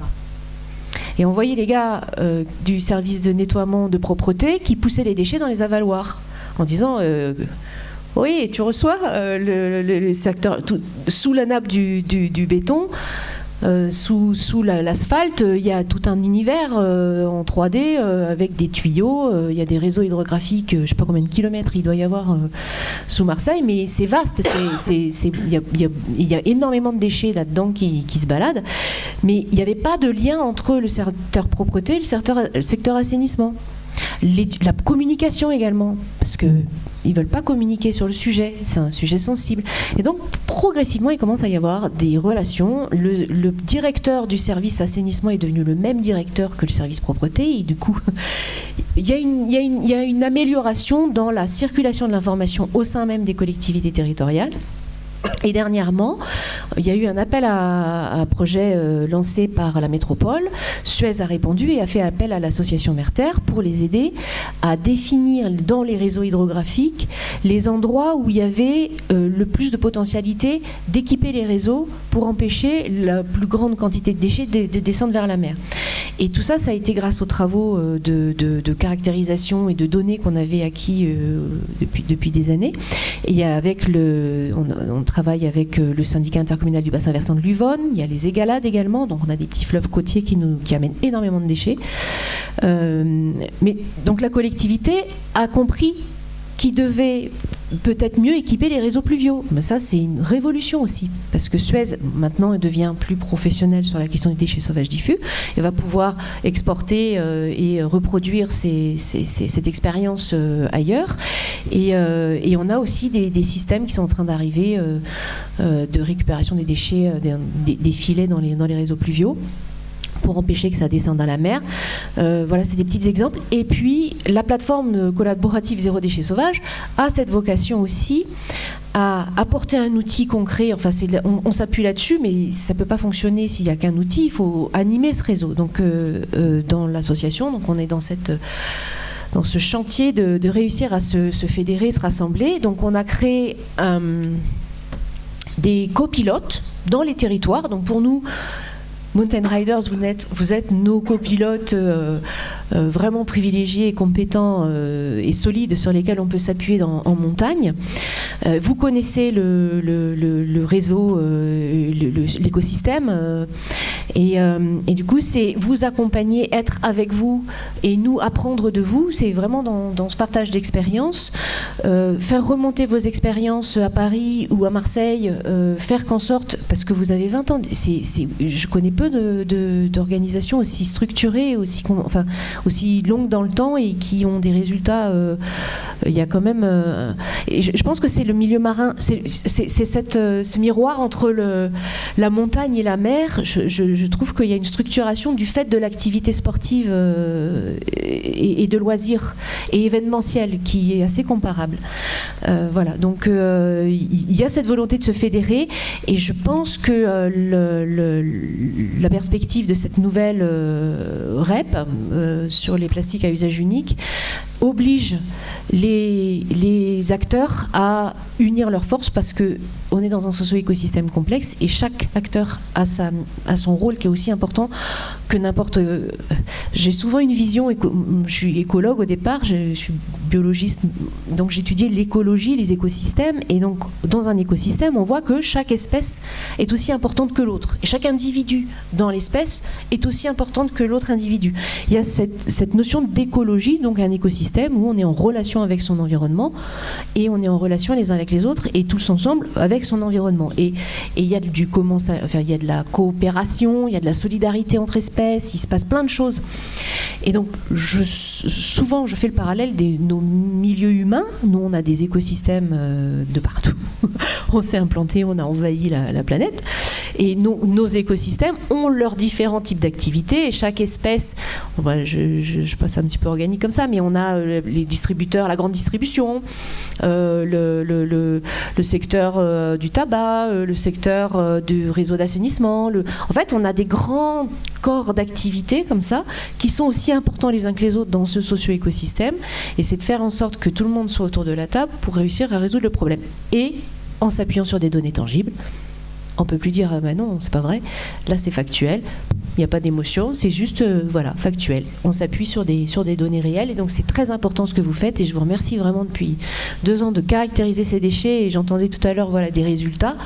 Je suis super contente de voir l'évolution de l'utilisation de cette plateforme, et puis surtout que j'espère que ça va servir à bien aider à faire les plans de réduction. On entend tes conseils pour la suite, et puis nous, avec les acteurs autour de la table, présents ou en visio, on s'engage aujourd'hui à aller plus loin sur base de la proposition qu'on fait de plan d'action, d'aller plus loin dans la co-construction, et je crois que ça va être le gros job de 2022. Et grâce aux montagnes en 2030 zéro plastique, ce sera Méditerranée zéro plastique aussi 2030. On est sur le même perspective. Super. Est-ce qu'il y a des questions, des réactions, des commentaires dans la salle? Est-ce que quelqu'un a... Ouais.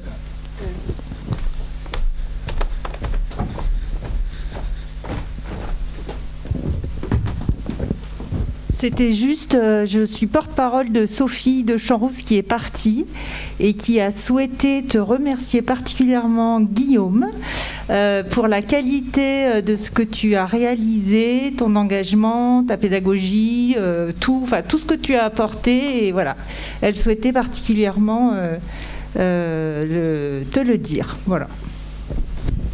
Je lui paierai une bière à Grenoble. Guillaume, est-ce qu'il y a d'autres fans de Guillaume, est-ce qu'il y a d'autres personnes qui ont des questions ou des réactions par rapport à nos invités ou à nos intervenants ou à...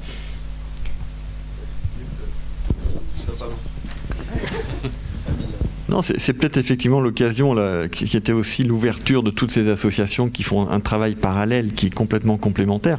C'est nul ce que j'ai dit, complètement complémentaire. Pourquoi pas lancer effectivement un objectif zéro plastique en 2030, mais global quoi. Du flocon à la vague. Marianne. Ah à l'échelle nationale, oui. Il faut. Mondial. Mais c'est un objectif national en fait, ça fait partie des lignes des politiques actuelles. C'est ce qui est annoncé dans les plans.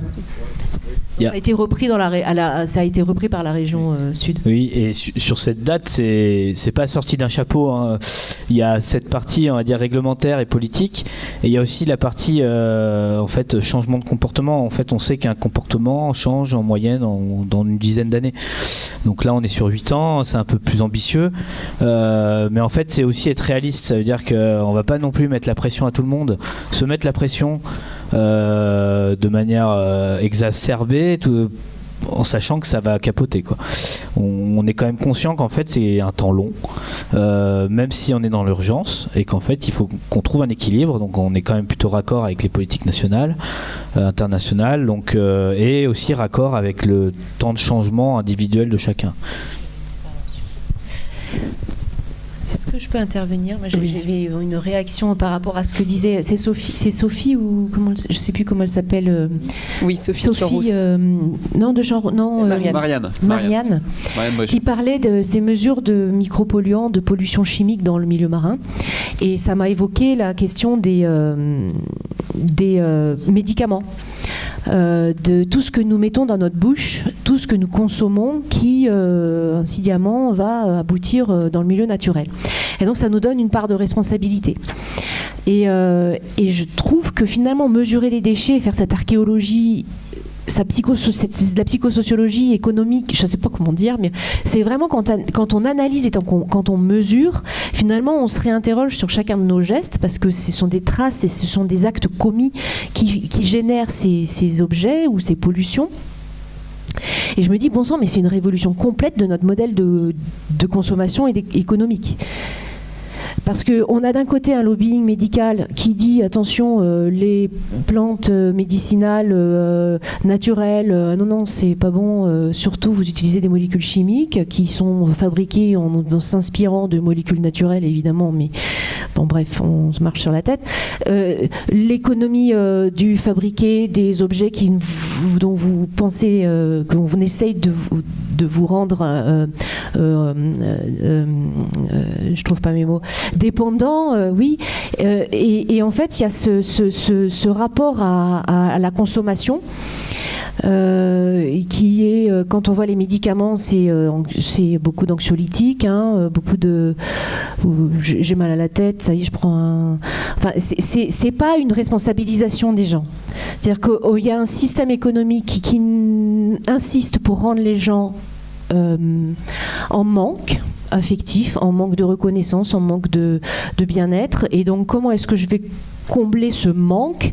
Je vais le combler avec de l'achat compulsif. On a des maladies actuellement d'achat compulsif.